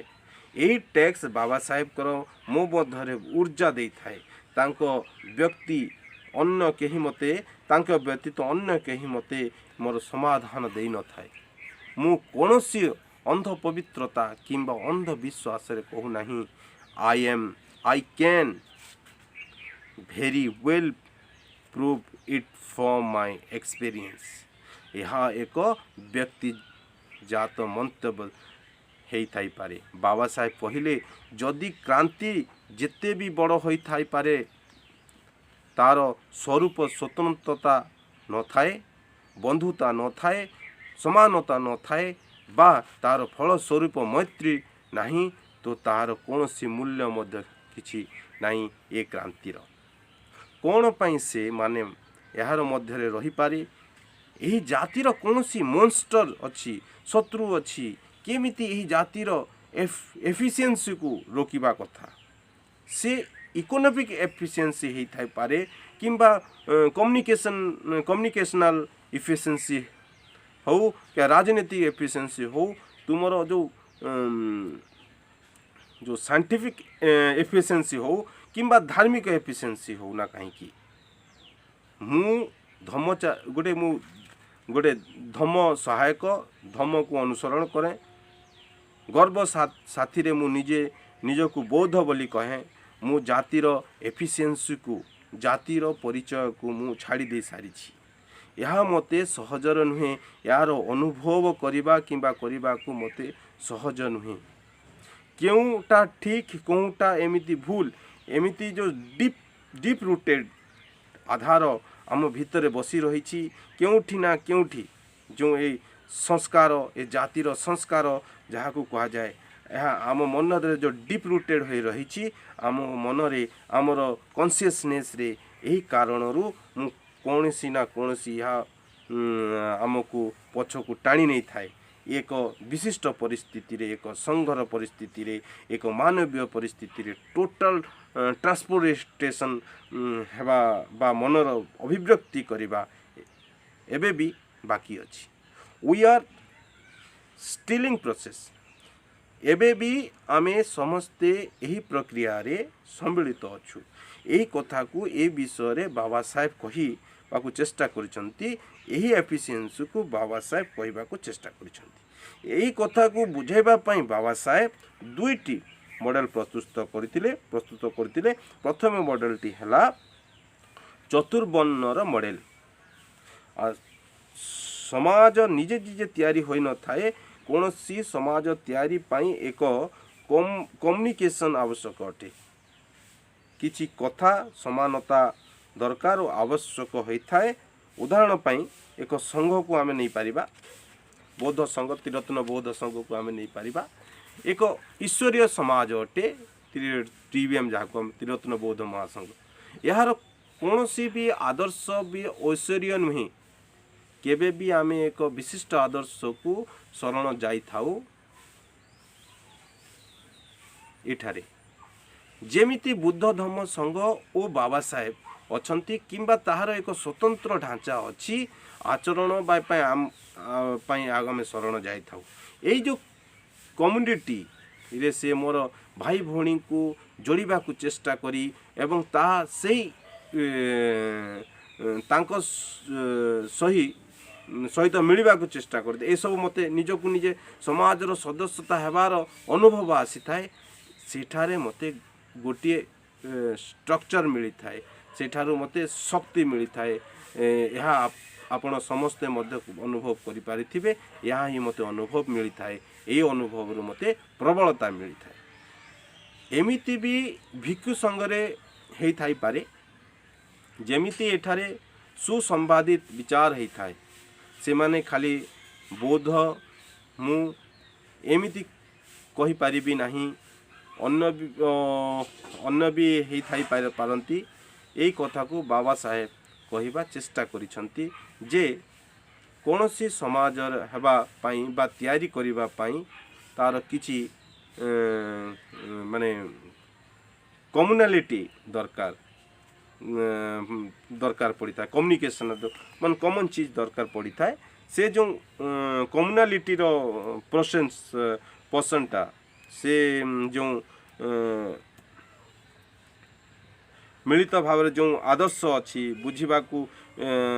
बुझीबाकू एवरी भेरी इम्पोर्टेंस टूल्स होता है जो कम्युनिकेशनटा बुझीबाकू जानिबाकू जो टूल्स हमको दरकार पड़ी था यहाँ ही बाबा साहेब कही सुसंवादित कम्युनिकेशन सुवार्ता मधुर बाणी सत्यता बाणी हेबा कथा से कम्युनिकेशन रु ही मु से अनुभव को ही से नहीं निजे निजठू नुहे ताहा मो भितरु मो परिजनर मो भाईरु भौणीरु मु मिलता यही सुसंवादित रु ही से समाज को अनुभव करने को ही चेष्टा करता है बाबा साहेब यही कथा आम समस्त यही कथा कहवा को से चेष्टा करिसंती लुक एंड विजडम से कहिसंती कास्ट ब्लॉक दिस कम्युनिकेशन जाति जहाँ ए संवाद को रोकी थाए तेबे यही जातिमूल समाज रे आमको जो नैतिकता अच्छी आमको से सील अच्छी ता कास्ट बेस हो रही जाति मूलक नैतिकता यह अटे प्रत्येक 8 मिनिट रे गोटे एट्रोसिटी ए समाज उपरे होता है एठारु मते यह प्रतीक होता है जे कहाकू कि जातिर किछि माने अघटन घटे अन्य जाति लोक माने ए जाति को माने घटना करी कहीदे चुप साधी थांती किंबा से जातिर प्रॉब्लम बोली कहीदे थांती। यह गंडार प्रॉब्लम हो पारे, घासीर प्रॉब्लम होता है, तेलीर प्रॉब्लम होता है, ब्राह्मणर प्रॉब्लम होता है पारे। तेबे मोर जो नैतिकता अच्छी, मोर जो कॉन्शियसनेस अच्छी ताहा गोटे बाक्सरे बंद हो पड़ी रही। मोर जो नैतिकता जो पर्यंत मो निज अति निजर नहब से पर्यंत मते दरज करिवो नहीं। मु कहिबाकू चाहूँची आंसू लुह मुस्लिम है न थाए, आंसू हिंदू है न थाए, दुख बुद्धिस्ट है न थाए, दुख केवल दुख होता है। ताहेले कौनसी जाति होई न थाए, ताहार कौनसी रंग होई न थाए, मिलित प्रेम मध्य कौनसी जाति होई न, प्रेमर भी कौनसी जाति न थाए किंबा प्रेमर मध्य कौनसी रंग होई न थाए। ए कथा हमको बुझिबा निहाती दरकार अटे। याकू जिते जोर रे देश रे कहिबाकू पड़िबो मु सेतिरे मु संज्ञाबोध करिबि नाही। सेति पई से कम्युनिकेशन ब्लॉक करि थाए। एही कास्ट यार जो मोरालिटी अच्छी, सील अच्छी, एथिक्स अच्छी, ताहा जाति मूलक होइअछि ए देश रे। सेति पई गांधी जाति धर्म कहिला चतुर्वर्ण व्यवस्था रे। जाति धर्म कौन होई थाई पारे? जाति आधार रे जो कर्म बा धर्म करिबा कथा से कर्म ही तुमको करिबा दरकार, ता ही जाति धर्म अटे। ब्राह्मण शिक्षा देवा कथा, क्षत्रिय युद्ध करिबा कथा, वैश्य व्यापार करिबा कथा, शूद्र ऊपर जाति लोक माननकु सेवा करिबा दरकार। बाबा साहेब एठारे प्रश्न करिथिले जे शूद्र कोन पय शिक्षा ग्रहण करि पारिबो नाही।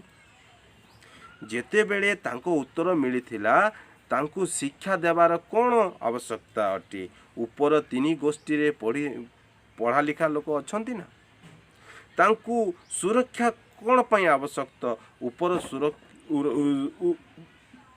ऊपर व्यक्ति सब सुरक्षा देवा लोक अछंती ना, तांको व्यापार रे कौन आवश्यकता अछि? तांको पय आमे व्यापार करूछु ना। सेते बेले बाबा साहेब जवाब दैछंती पढ़िबार अधिकार समस्त को देवा कथा, सुरक्षार अधिकार समस्त को देवा कथा, व्यापार अधिकार समस्त को देवा कथा, समस्त को हेबा आवश्यक। यही जो ऑक्युपेशनल बेस जो सिस्टम निर्माण होइथिला याकू बाबा साहेब पूर्ण रूप से संपूर्ण भारत भाव में विरोध करथिले। कौनसी भी राजनीतिक सामाजिक आर्थिक पर्याप्त निमंते एक डिविजनल रो आवश्यकता रही। सबु लोक भाषण दे पारिबे नहीं, सबु लोक लेखि पारिबे नहीं, सबु लोक खाई पारिबे नहीं किंबा कौनसी संगठन को चलीबाकू तार एफिशिएंसी पाई तार कामर डिविजन बा वर्गीकरण हेबा उचित। हेले कार्यर विभाग व्यतीत जदि काम करुथिबा लोकंक मध्य जदि भाग होई थाई पारे ताले ताकू असहयुक्त अटे।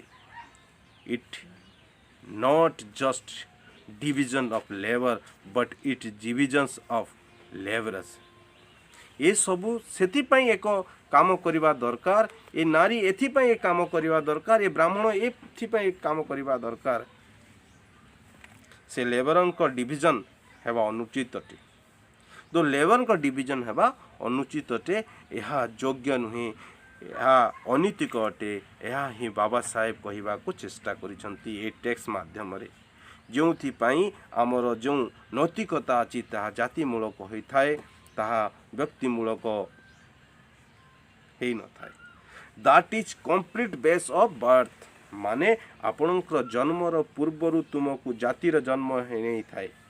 आपणकर जन्मर पूर्वरु तुमर जातिर जन्म नहीं थाए। यही जो मूल्यांकन अछि, यही जो बर्थ जन्म हेछि, तार जन्म हेछि तार योग्यता ऊपर निर्धारित है नहीं, तार जन्मर आधार रे निर्धारित।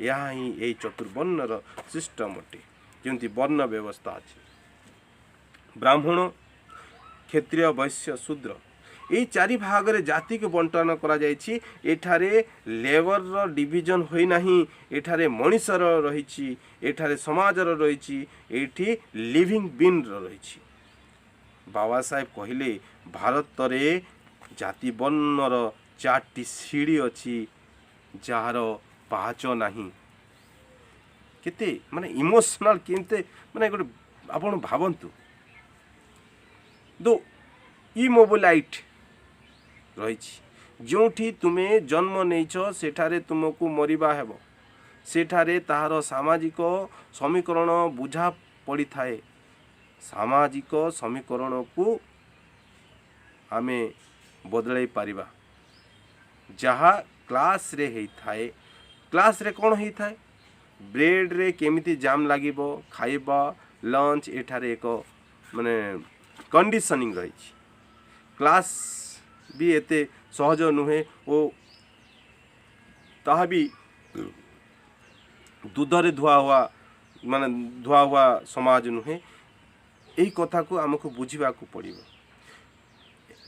यह जदि सोशल केमिस्ट्री होता किंबा सोशल इंजीनियरिंग होता ताहले यह बुझा चेष्टा करा जाई पारि थांता जदि यह को साइंटिफिक पवित्र ग्रंथरु मिली थाए यही जो पूरा पूरी सिस्टम रो जो जो जो साइंटिफिक साइंस कौन कोई परिबा हमें जंतु माने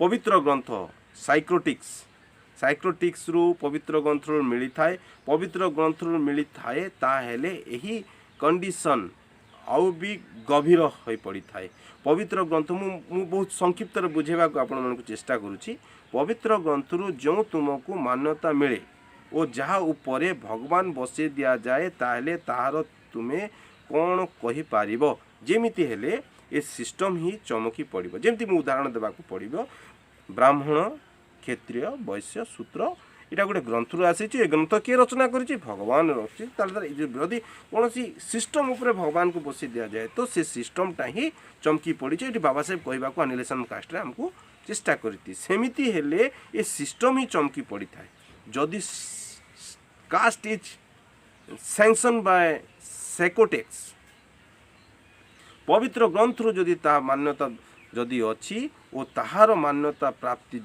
जदि स्वयं ईश्वर ही दे थांती ताहले मानव किए हेई पारे जे ताहाकू बदली पारिबो चेंज करि पारिबो परिवर्तन करि पारिबो who are you to change it तुमे एठारे ही पावरलेस हो गल तुमे पावर को एठारे ही डिस्पोज हो गला ताहले एठी बाबा साहेब कहले will you show courage to challenge the sacred text यही चैलेंज बाबा साहेब एठारे कहिसंती तुमे कौन यही साहस देखै पारिबो एमिति किछि नुहे बोली किंबा एमिति हुए नहीं बोली कारण जदि एमिति न करा जाए ताहले ए सबुरो इंटरनल स्लावेरी हो जिवो एमानंकर केबे मुक्ति हो पारिबो नहीं ए माने वैदिक गुलाम अग्रसर हो जिवे ठीक अछि एमानंकर असुविधा होउछि तेणु मुई तांको वैदिक गुलामी करुछि काहेकि ना ये माने ऑप्रेस्ड अछंती किंतु बाबा साहेब एते महान जे he also feel for his people से मानकर पाई भी करुणा अछि बाबा साहेब को मनरे से कहउछंती एही लोक भी तांको पावर को मेंटेन करबा को गुलाम हेछि तांको भी असुविधा होछि से समस्त सिस्टम ही अपसेट अछि जदि तुमे यही टेक्स्ट को पढ़ुछ ताहले whole chaturvarna system is very upset सेति पई यार ऑप्रेस अछि यही टेक्स्ट माध्यम रे यही सिस्टम ही कोनोसी तर्क ऊपर निर्धारित हो पारिबो नाही तेणु यही जो मॉडल अछि सेल्फिश आइडियल प्रमोट करुछि स्वार्थी आदर्श करिथाए ଏହା କହିପାରିବା। ତେଣୁ ହିନ୍ଦୁ ସମାଜ ମଧ୍ୟ ଏକ ସମାଜ ହୋଇପାରିବ ନାହିଁ। ତାହେଲେ ଏହି ହିନ୍ଦୁ ସମାଜ କମ୍ୟୁନିଟିଟା ହେଇପାରିବ ନାହିଁ। ତେଣୁ ବାବା ସାହେବ ଗୋଟିଏ ସ୍ପେଶିଆଲ ସେକ୍ସନ୍ ତା ଉପରେ ଲେଖିଛନ୍ତି Hindi society is a myth. ଏହା ଏକ ମିଥ ଅଟେ। କାହିଁକି ନା ଏହା ଏକ କଲେକ୍ସନ୍ ଅଫ୍ କାଷ୍ଟ ଅଟେ। କାହିଁକି ନା ଏହା ଏକ କଲେକ୍ସନ୍ ଅଫ୍ ରୁଲ୍ସ ଅଟେ, କଲେକ୍ସନ୍ ଅଫ୍ କୋଡ୍ସ ଅଛି। ତେଣୁ ଏଠାରେ ସମସ୍ତ ସଦସ୍ୟ ବା ଜାତିକୁ ସେ ସମ୍ମାନ ଦିଆଯାଇପାରିବ ନାହିଁ। ଏଠାରେ ପନିଶମେଣ୍ଟ ଡିଫରେଣ୍ଟ ଅଛି, ଏଠାରେ ଧର୍ମ ଡିଫରେଣ୍ଟ ଅଛି, ତୁମେ କର୍ତ୍ତବ୍ୟ ମଧ୍ୟ ଡିଫରେଣ୍ଟ ଅଛି। ଏଠାରେ କେଉଁ ବି ସ୍ତ୍ରୀ ତ ବସିବାର ନାହିଁ।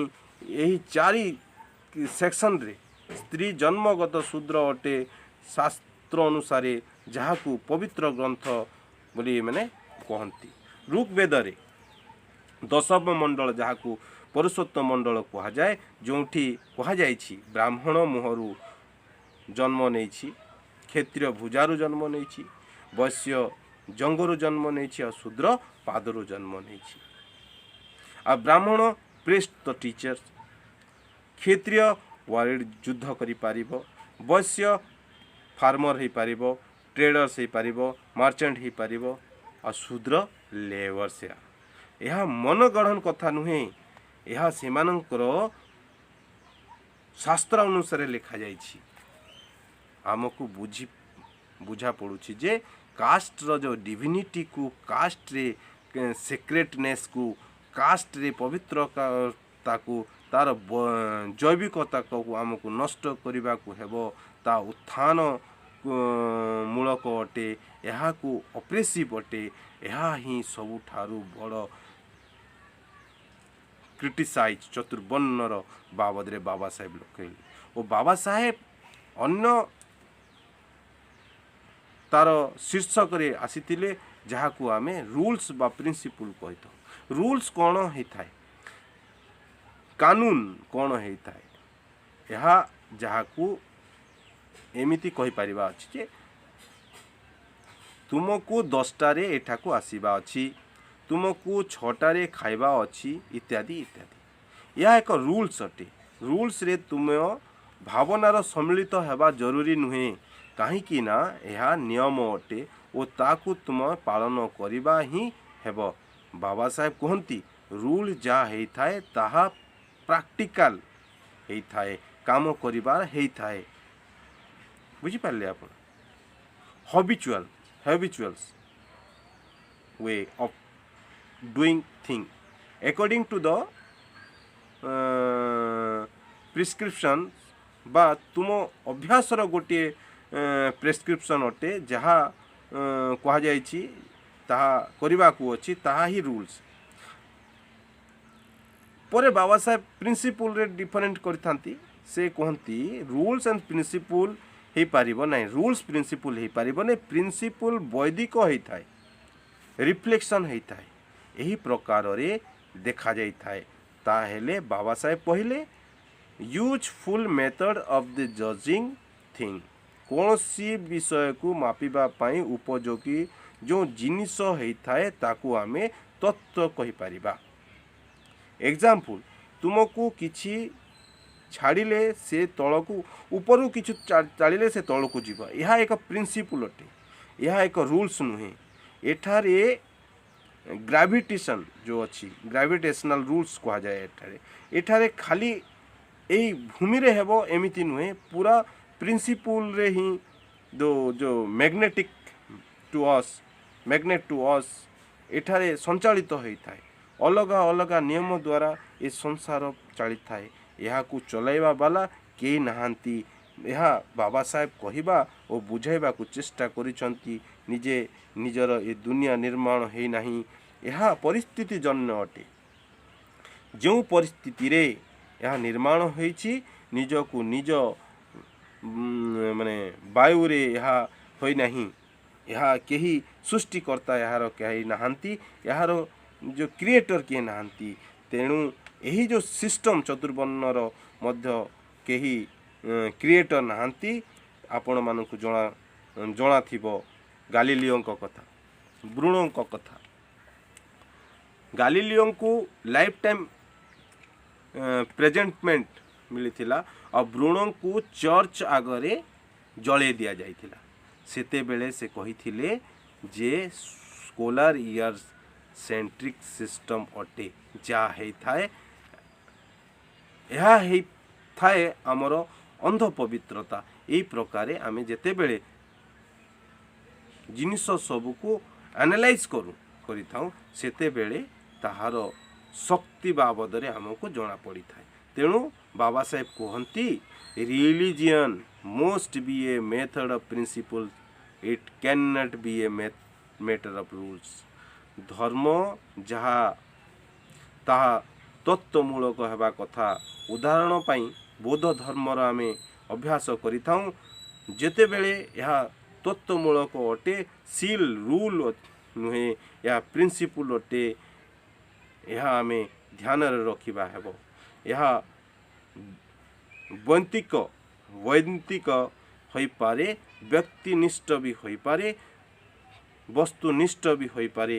ବୁଦ୍ଧଙ୍କର ଯେଉଁ ସିଲ୍ର ତତ୍ତ୍ୱପଣ ଅଛି ତାହା ଏହି ତତ୍ତ୍ୱ ବା ପୁରାତନ ତତ୍ତ୍ୱକୁ ଚ୍ୟାଲେଞ୍ଜ କରିଥାଏ। ଏବେ ମୁଁ ଆପଣଙ୍କୁ ଗୋଟିଏ ବର୍ଣ୍ଣ ପଚାରୁଛି। ଚତୁର୍ବର୍ଣ୍ଣର ଉପରେ ଯେଉଁଠି ଭଗବାନଙ୍କର ଜାଗାରେ ବୁଦ୍ଧଙ୍କୁ ବସେଇ ଦିଆଯାଏ, ତାହେଲେ କ'ଣ ବୁଦ୍ଧ ଏହି ସିଷ୍ଟମ୍ ଦେବାକୁ ଚାହିଁବେ? ବୁଦ୍ଧଙ୍କର ସଂଘକୁ ଏ ସମସ୍ତ ଥିଲେ କି ନାହିଁ? ସମସ୍ତେ ଥିଲେ, ହେଲେ କ'ଣ ସେଠାରେ ଅସମାନତା ଥିଲା? ନାଇଁ, ନଥିଲା। କାହିଁକି ନା ସିଲ୍ ଏପରି ତତ୍ତ୍ୱ ଯାହା ନିଜ ମଧ୍ୟରେ ଗୋଟିଏ ପ୍ରିନ୍ସିପଲ୍ ଅଟେ। ତେଣୁ ବୁଦ୍ଧଙ୍କ ସିଷ୍ଟମ୍ ଇଜ୍ ମାନେ challenge to his this system. କାହିଁକି ନା ମୁଁ ସମସ୍ତଙ୍କୁ ବୁଦ୍ଧତ୍ୱର ଅଧିକାର ରହିଛି, ସମସ୍ତଙ୍କୁ ବୁଦ୍ଧତ୍ୱର ଅଧିକାର ରହିଛି। ଯେଉଁ ବି ଲୋକ ଧର୍ମର ଆଚରଣ କରିବ ତାକୁ ବୁଦ୍ଧତ୍ୱର ପ୍ରାପ୍ତି ହୋଇପାରିବ। ଯଦି ମୋ କହିବାର ରାସ୍ତାରେ ଯଦି ଚାଲିବ, ତାହେଲେ ତୁମେ ବି ଯେମିତି ବୁଦ୍ଧ ପହଞ୍ଚିଛନ୍ତି ତୁମେ ବି ପହଞ୍ଚି ପାରିବ। ଏହା ଆପଣଙ୍କର ନୁହେଁ ଯେ ତୁମେ ଯାଇପାରିବ, ସମସ୍ତେ ମାର୍ଗରେ ଯାଇପାରିବେ। ତ Buddha reject to caste system. ଏଠି ବୁଦ୍ଧ ରିଜେକ୍ଟ କରିଥିଲେ କାଷ୍ଟ ସିଷ୍ଟମ୍କୁ। Object is not that the certain peoples of profit has given those followers. Objection ଏହା ନୁହେଁ। ପନିଶମେଣ୍ଟ ଯଦି ସିଭିୟର ହେବ ନାହିଁ, ସେ ପର୍ଯ୍ୟନ୍ତ ତୁମ ଧର୍ମ ବି ମଜବୁତ ହେବ ନାହିଁ। ଯଦି ମୋ ଝିଅ ସହିତ ମୋତେ ବାହା ହେବା ଅଛି, ଯଦି ମୋ ଝିଅ ସହିତ ବାହା ହେବା ଅଛି, ତାହେଲେ ମୋତେ କାଟିବାକୁ ପଡ଼ିବ ନା ଗାଳି ଦେବାକୁ ପଡ଼ିବ? Punishment severe. ରାମ ସମ୍ବୁକକୁ କହିଲେ, ସମ୍ବୁକ ତୁମେ ଏପରି କାହିଁ କରୁଛ? ଏହା ତୁମର ଅଧିକାର ନୁହେଁ ବା ତୁମ ଧର୍ମରେ ନାହିଁ। ତେଣୁ ତୁମେ ରାଜ୍ୟରୁ ଚାଲିଯାଅ ଓ ଅନ୍ୟ କେଉଁଠି ଯାଇ ତୁମେ ପଢ଼ାଅ। ଅନ୍ୟ କୌଣସି ଯାଇ ପାଠ ପଢ଼ାଇବା ମଧ୍ୟ ମଞ୍ଜୁର ନାହିଁ ସମ୍ବୁକକୁ। It's not geographical things. କୌଣସି ଦେଶ କିମ୍ବା ପ୍ରଦେଶରେ ଏହା କଥା ବସ୍ତୁ ନୁହେଁ। କୌଣସି ମାନବକୁ ଏହି ହକ୍ ନାହିଁ। ଏହା ହିଁ ମହତ୍ତ୍ୱପୂର୍ଣ୍ଣ ଅଟେ। ତୁମର ଅଧିକାର ନାହିଁ ଯେ ତୁମେ କାହାକୁ ପାଠ ପଢ଼ାଅ। ତେଣୁ ତୁମକୁ ମରିବା ଦରକାର ଅଛି, ତୁମକୁ ଶେଷ କରିବା ଦରକାର ଅଛି। ମନୁସ୍ମୃତିରେ ଏଇଟା ଆମେ ପାଇପାରିବା। ମନୁସ୍ମୃତି ଓ ବେଦରେ ପନିଶମେଣ୍ଟ ଲେଖାଯାଇଛି।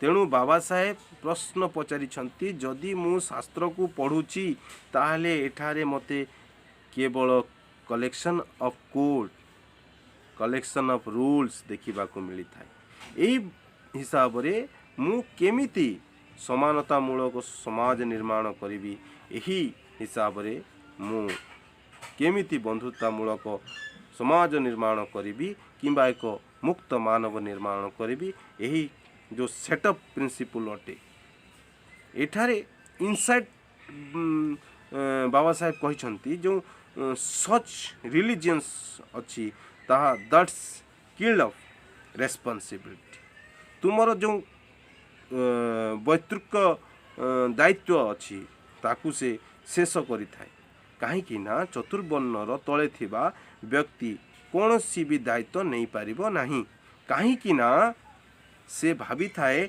मते भगवान जन्म देइछंती एपरि जीवन बंचिबाकू मु टिकिए ताकू बदलाइबा पारिबी ना यह सबु तार अस्तित्व रे ही देखा जाय थाए ये जो स्पेशलिटी बा कॉन्शियसनेस आसीबो से केबे भी चेष्टा करि पारिबो नाही ऊपर को उठिबाकू कहीं ना ताकू मान्यता सही डिग्निटी रे रहिछि सेथिपाई से गुड़ाए अंधविश्वास चारिआडे फेली करी रही था ता चारि पाखरे रही था विचलित हो पड़ी रही था सेथिपाई एही अंधविश्वासर गुलाम एही देश रे अंधभक्ति भाव रे आमको देखा मिली था एही गुलामी को देखी मो मन रे मात्र करुणा ही आसी थाए एमानक प्रति मते एमानक प्रति राग भी आसी न थाए खाली करुणा आसी थाए भावी थाए कौन करी एमानक पई मु कौन करि पारिबी एमानक पई कहीं ना मो चेष्टा होई थाए तांको प्रति मो मन रे कोनोसी आवेग आसे नहीं मते तांकू प्रति करुणा आसी थाए जहाँ बाबा साहेब कहते बाबा साहेब इट्स ब्यूटीफुल माने definitions is will be done तो निज दायित्वबोध शिखाए नहीं धम्म सजागता अटे 1936 रे बाबा साहेब कहती निज दायित्वबोध शिखाई नहीं शिखाएबा ही निज दायित्वबोध शिखाएबा ही धम्म सजगता अटे 1936 रे बाबा साहेब कहती अतोदीप भव आनंद बुद्ध को कथा को कोट करके बाबा साहेब कहले एठी मते निजर दीप स्वयं हो निजे निजर दीप स्वयं हो दादर रे संदेश दे कही कथा बाबा साहेब 1936 रे कथा बाबा साहेब अन्य शब्द रे एनिलेशन कास्ट रे से कही जेते बेले पर्यंत तुमे निजर दायित्व निज हाथ रे नेब नहीं से पर्यंत तुमे मुक्तता हेब नहीं यही महत्वपूर्ण बा कथा बाबा साहेब कहले सेतिपाई सबुठारु बड़ राग ये जाति व्यवस्था आमको देइछि ये द्वितीय भाग रे प्रथम अंश रे लिखिछंती इनडिफरेंटियल्स माने उदासीनता गोटे परपण परायपण जे एटा मो निजर नुहे मो समाजर लोक नुहे यही जातिर ए से जातिर हाथ जार भी कटु कष्ट तो हेब यह मानविक स्वभाव अटे यह जातिमूलक भावना हो पार नहीं ब्राह्मणर हाथ कटु किंबा दलितर हाथ कटु कष्ट दुहें को हेब ब्राह्मणर भी रक्त बाहर शूद्र भी रक्त बाहर शूद्र रक्त ब्राह्मण लगी पार यह मानवीय अटे यार कौन सी दो रेशियल्स बेस हो पार नहीं किए जन्मगत शूद्र केमिति हो पार किए जन्मगत गुलाम केमिति हो पार you born with equal protection Buddha born जो क्षमता सहित तुम्हें जन्म नहीं जो क्षमता बुद्ध आमको देइछंती ताकू आमे मुक्ति परी रखिपारिबा चाहुना ताकू आमे निज पाखरे रखिबाकू चाहुना radically insight by Baba Saheb trying to bring it. You are in the Buddhism. से कहबाकू चेष्टा करिसंती एही जो परिवर्तन हेछि ए व्यक्ति बा बुद्धंकर पाई ही संभव हेछि। Baba Saheb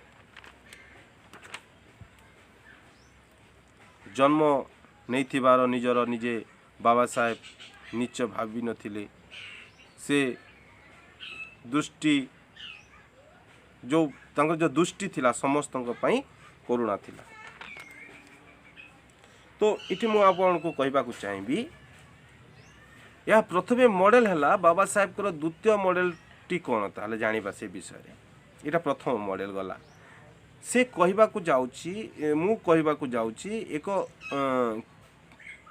creative side option कहूची जे प्रथम द्वितीय आर्य सत्य को कहले एबे मु तृतीय और चतुर्थ आर्य सत्य को कहबा को जाउची जे यहाँ को रोका जाई पारिबो यार मार्ग मध्य रही एठारे मते केमिति एही टैक्स को बुझीबा को मिलुची अन्य केहू दुईटी ता सृजनात्मक अटे ए जो लिबरेशन अटे ताहा मुक्ति आड़ को नहीं जाई थाए ए मार्ग मु आपण मन को कहबा को जाउची। ए दुई सत्यता अनुसार बाबा साहेब कहबा को चेष्टा करूचंती।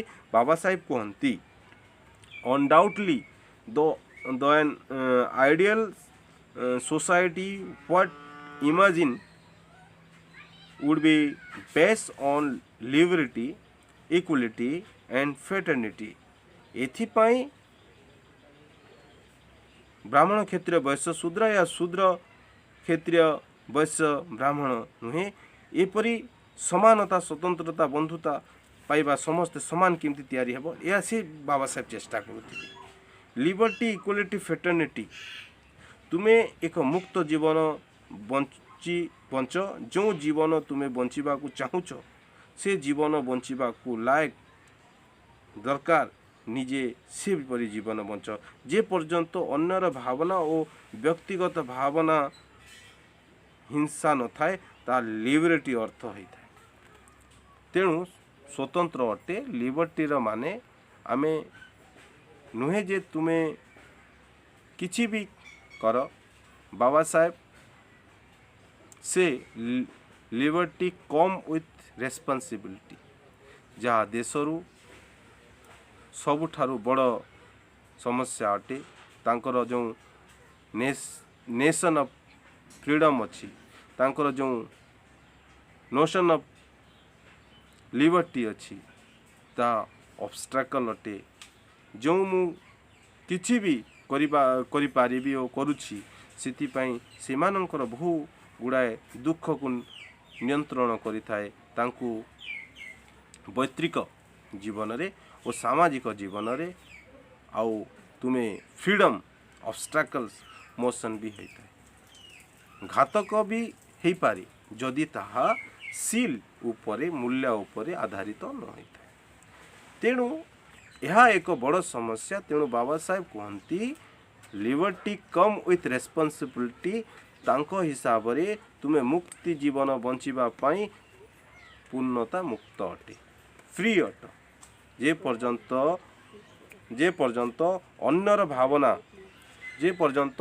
अन्यर भावना रो प्रॉपर्टी रो अधिकार हनन न कर। तेणु जहाँ करुछ कर हेले कहार अधिकार कहार भावनार हनन कर नहीं। Don't hurt to others. प्राणातिपाता वीरमणि शिक्षापदम समादयामि अदिन्नवदान वीरमणि शिक्षापदम समादयामि। जे पंचशील लिबर्टी है पारिबो ना है पारिबो आपण माने जानि पारुथिबे सील और लिबर्टी जो कनेक्शन रही तापर इक्वालिटी को आसीबा। इक्वालिटी कैन बी फ्रिक्शन एक रूप न्यास परी सबू भल भल लगी थाए इक्वालिटी को तुमे फ्रिक्शन मध्य कहि पारिबो। हेले बाबा साहेब कहती मु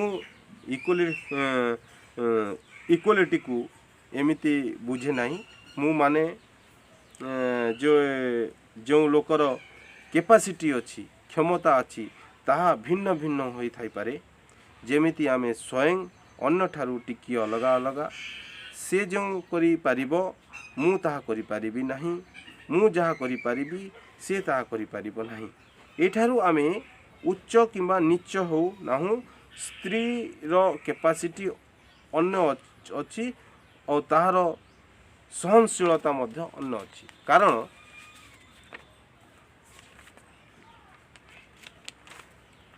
पुरुषों ठारू अधिक अच्छी स्त्री मानकर सहनशीलता दुख को साहस को कष्ट को प्रतिसाद देवार कैपेसिटी बहु अलग अच्छी यह केवल एमानकर गुणवत्ता अटे एठारे तांकर इक्वालिटी अटे यही इक्वालिटी को आमे बंची थाउ आमे भावी थाउ यही जिनस एठारे नहीं जे से भल अच्छी ये जिनस रे ता अच्छी जे भल अच्छी इक्वालिटी रो यही जो जजमेंट बा महत्वपूर्ण सिद्धांत को आमको बुझा को होता है जे आमर क्षमता अलग अलग होई थाई पारे सेथि पाई कौन आमको सेमानक ठारू असमानता व्यवहार करबा कथा कि जदि केही लेखि पारु नाही ताहेले कौन मु ताकू बही लेखिबार काम देवी जदि जे भल करी काम करि पारु नाही तांकू कौन भल काम देवा दरकार कि एपरि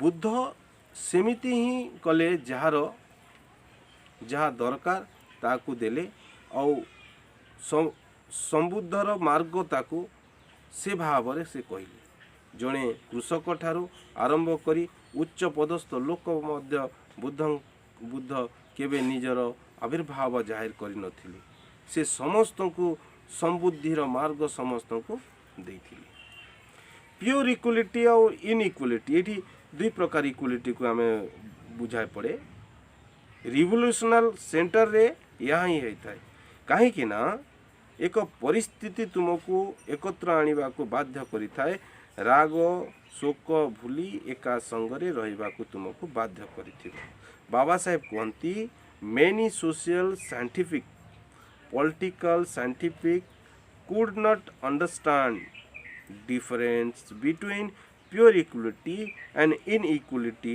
and they something called graded equality graded रो कारण रु तुमे अनइक्वालिटी होई रहिछ ग्रेडेड इक्वालिटी मीन चतुर्वर्ण व्यवस्था एठारे कौन हुए जदि गोटे एक नंबर माने ब्राह्मण ऊपर एक नंबर खाद्य मिलू नहीं ताहले तल 2 3 4 को भी एकत्र आसी पारिबे नहीं कारण निज निज मध्य यह बांटी नहीं भी पारिबे नहीं कारण ये माने निज भितर ग्रेडेड ही करी रही चंती ए रो दुख को बी बुझी पनी बी रो दुख को सी बुझीबनी सी रो दुख को डी बुझी पारिबो नहीं ए परी समस्या हेछि कहीं एमती हेब नहीं कहीं ना तुमर जो सील अच्छी बा एकत्र आशीर्वाद व्यवस्था अच्छी ता जातिमूलक अटे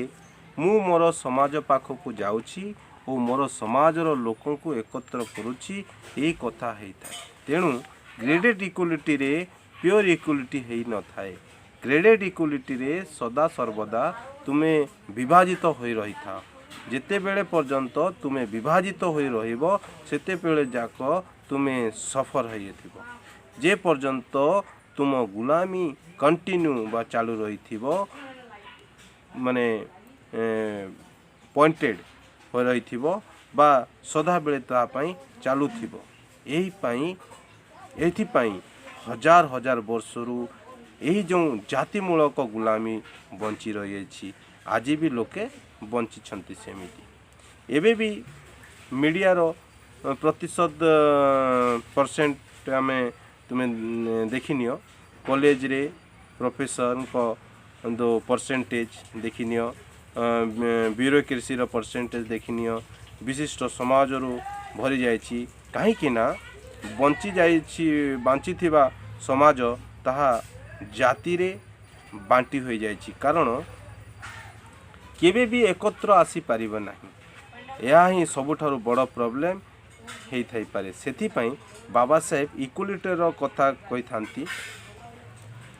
ବାବା ସାହେବ ସେଥିପାଇଁ ଇକ୍ୱାଲିଟିର କଥା କହିଥାନ୍ତି। ଏ ତାକୁ ସଜଗ କରି କୁହନ୍ତି ଯେ ସେ ଏମିତି ସମାନତା ଚାହାନ୍ତି ଯେଉଁଠି ସ୍ତ୍ରୀ ପୁରୁଷ ଲିଙ୍ଗ ଭେଦ ବର୍ଣ୍ଣ ଜାତିର ଭେଦ ଅଭେଦ ନ ହଉ। ଯେ ପର୍ଯ୍ୟନ୍ତ ଏସବୁ ନ ଆସେ ସେ ପର୍ଯ୍ୟନ୍ତ ଫେଟର୍ନିଟି ଆସିବ ନାହିଁ। ଯେ ପର୍ଯ୍ୟନ୍ତ ବନ୍ଧୁତା ଆସିବ ନାହିଁ, ନହେଲେ କ'ଣ ହେବ? ହାଏ ହେଲୋ ହେବ। ତୁମ ସାଥିରେ ଚା ପିଇପାରିବି, ହେଲେ ରୋଟି ବେଟିର ବ୍ୟବହାର ହେଇପାରିବ ନାହିଁ। ତୁମ ସାଥିରେ ଇଣ୍ଟରଡାଇନିଂ କରିବି ନାହିଁ, ସେଥିପାଇଁ ଏହି ସମସ୍ୟା ଅଟେ। ରୋଟି ବେଟିର ବ୍ୟବହାର ହେବ ନାହିଁ। ତୁମର ଯେଉଁ ଭଲ ପଡ଼ିଶୀ ପାରିବି, ଜ୍ୱର ହେଲେ ଠିକ୍ ହେଇଯାଅ ବୋଲି ମୁଁ ଝରକାରୁ କହିବି, ହେଲେ ଔଷଧ ଟିକେ ଦେବି ନାହିଁ। ଆସିକରି ମଲମ ଟିକେ ଲଗାଇ ପାରିବେ ନାହିଁ। କାହିଁକି ନା ମୋ ମନରେ ଏ ଚିନ୍ତା ଆସିବ ଯେ ଅନଇକ୍ୱାଲିଟି କାରଣରୁ ତାହା ତୁମ ସମାଜର ପ୍ରୋବ୍ଲେମ୍, ତୁମ କ୍ୟାଟେଗୋରୀର ପ୍ରୋବ୍ଲେମ୍ କହି ଏଡ଼େଇ ଦେବି। ଏଥିପାଇଁ ବାବା ସାହେବ ବିଶେଷ ଜାତିର କଲମ ଆଡ଼କୁ ଦେବାକୁ ଚେଷ୍ଟା କରିଛନ୍ତି। ମୁଁ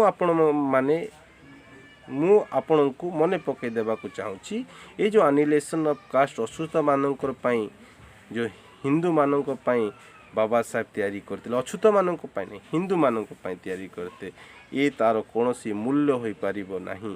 କାହିଁକି ନା ଏତେ ବଡ଼ ଗଭୀର ଚିନ୍ତନ ଏଠାରେ ଆମକୁ ଦେବା ପାଇଁ ବାବା ସାହେବ ଚେଷ୍ଟା କରିଛନ୍ତି। ସେଥିପାଇଁ କୁହନ୍ତି democracy is not A mayor form of government.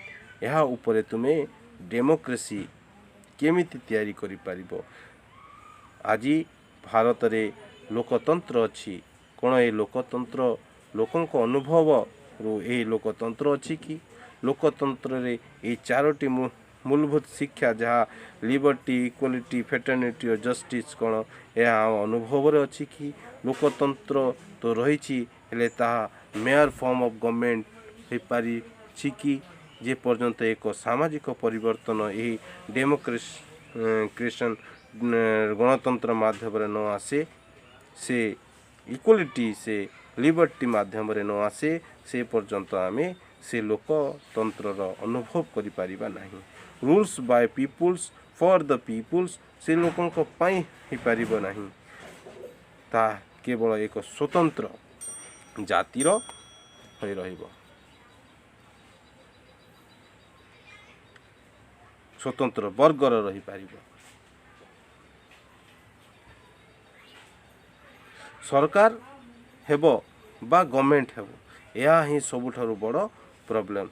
Baba Saheb ଏଠାରେ କହିବାକୁ ଚାହୁଁଛନ୍ତି, ଏଠାରେ ଫିଲିଂ ଅଫ୍ ରେସ୍ପେକ୍ଟ ବା liberations of one citizen to another citizens, ପ୍ରତ୍ୟେକ ବ୍ୟକ୍ତିରେ ଏଠାରେ ସମ୍ମାନ ହେବା କଥା। ଯେଉଁ ମୁଁ ଘଟଣା ଶୁଣେ, ଯେଉଁ ମୁଁ ବାକ୍ୟ ଶୁଣେ, ତାହା ଲଜ୍ଜାସ୍ପଦ ବା ଅପମାନଜନକ ଅଟେ। ମୁଁ ପ୍ରଶ୍ନ ତୁମେ ନିଜକୁ ନିଜ ପଚାର ଯେ ଏହା ଲଜ୍ଜାସ୍ପଦ ବା ଅପମାନଜନକ ନୁହେଁ କି? ଏଥିପାଇଁ ବାବା ସାହେବ କୁହନ୍ତି caste is not a physical things. ଜାତି ଯେଉଁ ଅଛି, ଏହା କୌଣସି ଭୌତିକ ବସ୍ତୁ ନୁହେଁ। ଏହା ନୋସନ୍, ଯାହା ଆମ ମନ ମଧ୍ୟରେ ଧରି ରଖିଛି। ଏହା ଆମର ଷ୍ଟେଟ୍ ଅଫ୍ ମାଇଣ୍ଡ, ଯାହାର ଏତେ ଗଭୀର ବିଶ୍ଳେଷଣ ଆମେରିକା ଠାରୁ ଆରମ୍ଭ କରି ଜାପାନ ପର୍ଯ୍ୟନ୍ତ କୌଣସି ବି ସୋସିଆଲିଷ୍ଟ ମାନେ କିମ୍ବା ଏନ୍ଥ୍ରୋପୋଲୋଜିଷ୍ଟ କରିନାହାନ୍ତି। Doctor Ambedkar says caste is the enclose the class. Caste is the enclose the class. Actually socialist teachers ଯେଉଁ ପରିଭାଷା କରିଛନ୍ତି, ପ୍ରକୃତରେ ତାହା ବାବା ସାହେବଙ୍କ ଠାରୁ ଆସିଛି।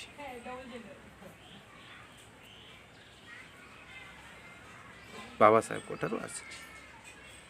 सोशियोलॉजीर जगत रे यही जो डेफिनेशन आसीछि बेसिकली यही बही टेक्स्ट रु आसीछि आमे ताहार पावर को मध्य आज पर्यंत चिन्हि पारि ना एथिपाई आज आमे हिनस्ता खाली हाथ रे बसिछु।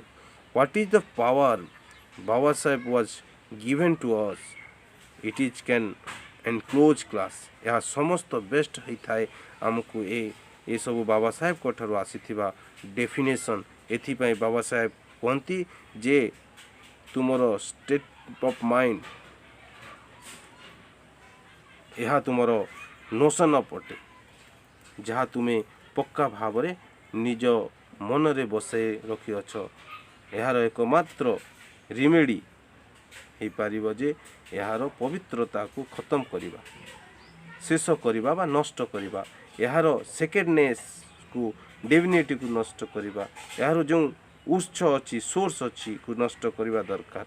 बाबा साहेब कहउचंती शास्त्र किए देइछंती बा किए लिखिछंती ता ऊपर मोर कोनोसी ऑब्जेक्शन नहीं शास्त्र को केमिति पढ़िबा कथा यह मो पाई महत्वपूर्ण अटे कौन से शास्त्रर कैरेक्टर तुमको फाइनली करि थाए कि माने फाइनालिटी करि थाए कि फिक्सिटी करि थाए कि फिक्सिटी एठारे आत्मवाद अटे फिक्सिटी एठारे आत्मवाद अटे। तो बाबा साहेब एठारे चैलेंज करिसंती जे एमानकर सब शास्त्र आमको फिक्सिटी शिखाए थाए आत्मवाद शिखाए थाए आत्मवाद आड़ को आमको नहीं जाई थाए एथिपाई अन्य पार्श्व इनसाइड देखंतु बाबा साहेब कहते you must take a stand what Buddha took Baba Saheb शास्त्र मान्यता को अन्न पवित्रता कही अंध पवित्रता कही स्वीकार कर शास्त्र मान्यता अंधश्रद्धार स्वीकार करिनाहांती ता बुद्ध पदक्षेप नहीं ओ पदक्षेप तुम्हें उठाई पारिबो कि जेपरि बुद्ध उठाई तुम उठाई पारे will you show that courage कौन तुम्हें से साहस देखई पारिबो यही प्रश्न बारंबार आमको पचारि चेष्टा करिसंती ए टेक्स्ट माध्यम रे यार माने कौन सी भी कथा वस्तु फिक्स नुहे जहाँ को आग को आमको डिफाइन मॉडल रे कहा जाय अछि। जदि मु ए सबु अन्वेषण करे ताहले मु फिक्स हो जीवी तेणु बाबा साहेब गभीर विश्लेषण जातिर समुच्च जगत पाई कहिसंती ए फिक्सिटी केवल इंडिया रे खाली नहीं भारत रे नहीं एमिति नुहे गोटे रेस रे फिक्स हो जीवा गोटे वर्ण रे फिक्स हो जीवा एक क्लास रे फिक्स हो जीवा एक विशिष्ट अराउंड कॉफिटिक बा रॉयल फैमिली रे फिक्स हो जीवा यह भी आत्मवाद अटे यह केवल भारत तो पाई दरकार नुहे समग्र जाति पाई यह अति जगत पाई अति आवश्यक अटे किए भी निजे निजको धनी व्यक्ति गोरा व्यक्ति कला व्यक्ति ब्राह्मण अटे ये जो डिविनिटी जो होताए बा श्रेष्ठतार परिचय देइथिबा जदि मन रे भावी थाए बा आसी थाए ताहेले ताहा आत्मवाद अटे ताहाको बुद्ध अस्वीकार करुछंती ताले एठी जन्मरु मु श्रेष्ठ अटे याको मानिबा को जे भी भाबुथिबो से ताको जातिर सदस्य हो पारिबो हेले से बुद्धंकर संघर सदस्य हो पारिबो नहीं से हो पारिबो नहीं कामना होती बसलो कामना होती ब्राह्मण यही जो बुद्धंकर संघर सदस्य हो पारिबो नहीं जदि मोर जन्मर आधाररु किंबा दक्षता आधाररु जदि मते न्याय मिले ताहले मो बुद्धंक संघरे सदस्य अटे या ही यार मापकाठी हो पारे 1936 रे बाबा साहेब कहले देहांतर 20 वर्ष पूर्वर कहती यार माने यह नुहे जे मु धर्म को माने नहीं सबु धर्म मानिबा योग्य यह भी नुहे बाबा साहेब कहती slavery is the an antithetic to religions धर्म केबे भी गुलामी को बढ़िबा को दिए नहीं से धर्म द पावरटी ऑफ एनकरेजमेंट कहवा कथा अछि से इलिटरेट को एनकरेज करवा कथा नुहे से गुलामी को प्रोत्साहित करवा कथा नुहे से समता स्वतंत्र बंधुता प्रस्तावित करवा दरकार आपण शुणिथिबे the function of religions to be reconstruct the world and make it happy धर्मर परिभाषा समस्त को सुख देवा और मुक्तता देवा यह ही धर्मर मुख्य उद्देश्य अटे यह ही यार प्रमाण अटे religious most provides to everyone Baba Saheb कहती नथिंग इज फिक्स्ड कौन सी जिनस एठारे ठोस नहीं बा पक्का नहीं नथिंग इज इटर्नल यही अनात्मवाद बाबा साहेब एठारे कहवाक चेष्टा करछंती ए बुद्ध कहउछंती nothing is fixed everything is changing अन्यथा बाबा साहेब एठारे कहउछंती से कहंती मु यहाँ रियलाइज करिबी नहीं से रिलीज करिबी नहीं जे पर्यंत कास्ट मोर फिक्स आइडेंटिटी अटे एमिति ही मते मानिबा पड़िबो एमिति ही सर्वदा भाविबी यही मोर जो शूद्र आत्मा अटे वैश्य आत्मा अटे क्षत्रिय आत्मा अटे ब्रह्म आत्मा अटे बोली यही सबु आत्मा को बाबा साहेब नकारी देइछंती मना कर देइछंती एमिति कौन सी फिक्स बाबा साहेब आत्मवाद यही जो एनालिसिस ऑफ कास्ट सिस्टम रे नहीं एथिपाई से इठारे नोशन ऑफ माइंड बोली कहिछंती यह एक मानसिक अवस्था बोली कहिछंती ए मानसिक अवस्था को सबु बेले को पाई बंची रही पारि यहा को मु चेंज करबा पाई यहा को मु change to the law for life individuals आज फॉर सोसाइटी परिवर्तन ही संसार नियम अटे कहीं ना समस्ते जिनिस आत्मवादी न थाए ए जाति माने ए जाति मूलक आत्ममूलक है न थाए जन्म आत्मा न थाए तेणु ए सबु परिवर्तन विषय अटे मु सर्वदा बदली पारिबी I am a subject to change मु जहाँ भी अटे सेमिति ही अटे एमिति मानिबी जरूरी नुहे मु काली छोट थिली आज भी बड़ हेली ये सबू विचार करी this is the reality of side down पूरा सत्यता को बाबा साहेब पलटी उल्टा कर देथिले से सेथिपाई बाबा साहेब कहती ना मते ए ब्राह्मण सूत्र ब्राह्मण क्षत्रिय वैश्य दरकार ना शूद्र क्षत्रिय वैश्य ब्राह्मण दरकार मते समस्ते समान दरकार ताहा अनात्मर मूलक अटे जहाँ अनित्यार मूलक अटे ताहा मु ग्रहण करिबी नहीं यही परिप्रेक्षी रे बाबा साहेब संत राम को कहले you must make your effort to uproot caste भाई भौणी माने मु तो बाबा साहेब कहले भाई भौणी माने मु तो आसी पारिबी नहीं हेले भाई भौणी माने जाति को नष्ट करने को प्रयास करंतु चेष्टा करंतु ओ बाबा साहेब कहती if not my way then your way मु जहाँ कहूची ताकू मानो किंबा मो कथा ही मानो एटा नुहे मो तरीका मो माध्यम रे जदि तुमको भल लागू नहीं तुमे तुमे माध्यम रे निज माध्यम रे ताकू परिवर्तन करने को चेष्टा कर नष्ट कर एते बड़ विद्वान जे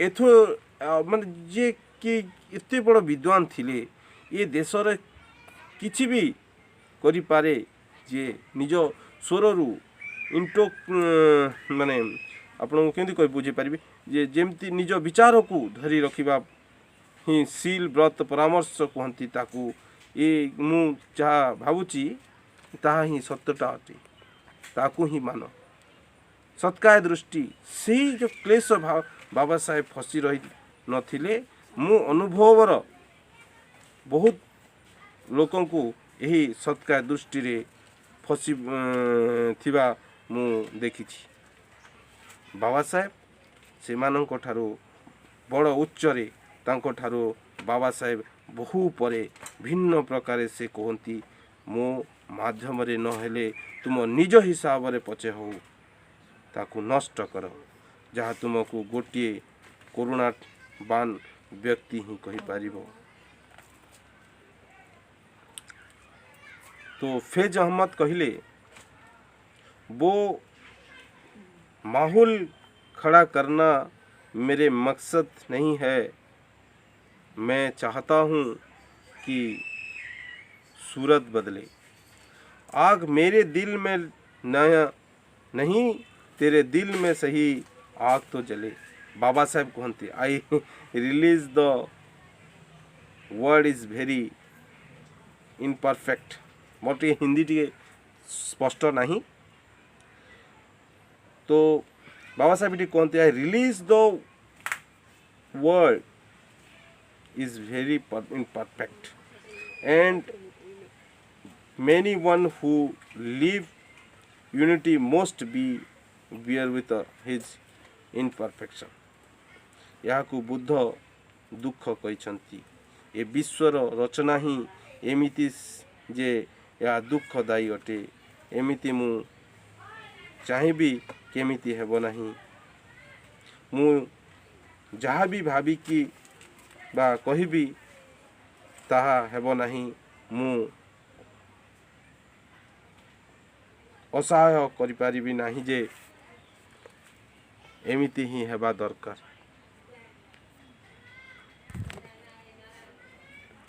जहाकू भी ए दुनिया रे बंचिबाकू अछि ता हेले ताकू एही संसार दुखमय कारण एही संसार इनपरफेक्ट ए संसार इनपरफेक्ट तेणु ए जीवन को निर्वाण आड़ को नहीं जीवाकू ही सुख अटे। आर्य पर सूत्र तुम्हें पढ़ी पारि the nature of things are unsatisfied असमाधानता दुख अटे। केबे केते गभीर चिंतन Baba Saheb a analysis of caste लिखिछन्ति। लोके याको इंडियन स्टोरी कहि पारि थांती बा केवल जातिर लोके याको इंडियन स्टोरी बोली कहि थांती बा केवल जातिर समस्या पाई ए टैक्स लेखा जाइछि बोली कहंती। एमिति के भी यार माने बाहर करि थाई पारे कलर्स हो किंबा पब्लिशर हो इंडियन हो किंबा नॉन इंडियन हो he is reduce down Baba Saheb to his views यह बाबा साहेब को अमूल्य दृष्टि को बुझी पारिबो नाही। बाबा साहेब एठारे यहाँ को एनालिसिस ऑफ कास्ट कहते एनालिसिस ऑफ कास्ट आत्मवाद कहते एनालिसिस ऑफ ईगो कहते एनालिसिस ऑफ आई कहते जहाँ जाति मूल हो पारे बा वर्ग मूल कहि पारे वंश मूल कहि पारे लिंग मूल कहि पारे किंबा प्रांत मूल कहि पारे ताहले ए टैक्स वर्ल्ड रो लिबरेशन ऑफ जरूरी अटे। This is only a manifesto can save this world from all discriminations. यही जो टैक्स ही जहाँ आमको लिबरेशन रो मार्ग कही थाए सेल्फिश माइंड को तैयारी करने को चेष्टा करी थाए मु एक मुक्त मानव करने को दे थाए जोठी आमे मुक्त देश समाज मुक्त जाति मुक्त वर्ग निर्माण करने आमको प्रवृत्त थाए मुक्त अनुभव निर्माण करवा मुक्त राष्ट्र निर्माण करवा समस्तंकर सुखरे समस्ते कामना करिवार जहाँ बुद्ध स्वयं निर्माण समय पाई था ता आमे ए टेक्स्ट रे आमे पाई था। This text called path of liberation यह ही थिला मुक्तिर मार्ग। जय भीम नमो बुधाय। आशा करुचे एनिमेशन कास्ट के आपण अति सूक्ष्मतार सहित सरलतार सहित आपण बुझी पारुथिबे। मो आडू मुख्य चेष्टा कली बुझेबा आपण बाबा साहेब को ए एनिमेशन ऑफ कास्ट बही को इंग्लिश एडिशन अच्छी हिंदी एडिशन अच्छी आपण किणी करी आपण पढ़ी पारिबे। समस्त को आउ थे मैत्रीपूर्ण जय भीम नमो बुद्धाय। जय प्रबुद्ध भारत जय मूल निवासी। आज आम मैंने जाना धम्म सहायक विश्वकर्मा बा उस प्रबुद्ध भारत को ठारो एनिलेशन ऑफ कास्ट ये बाबद आज आम मैंने जानिले से आपण मैंने ये वीडियोटी पूरा देखी से लाइक करंतु शेयर करंतु एवं सब्सक्राइब करंतु। सब्सक्राइब बटन को प्रेस कला पर साइड रे थिबा बेल आइकन रु ऑल नोटिफिकेशन रे सेट कले आमे अपलोड करिथिबा सब वीडियो रो नोटिफिकेशन आपण मानको पाखकु सर्वप्रथमे पहुंची जिवो। ए वीडियोटी देखिचंती सेति लाइक शेयर आ कमेंट निश्चय जनातु कि वीडियोटी किपरि लागिला। जय भीम नमो बुधाय जय मूलवासी।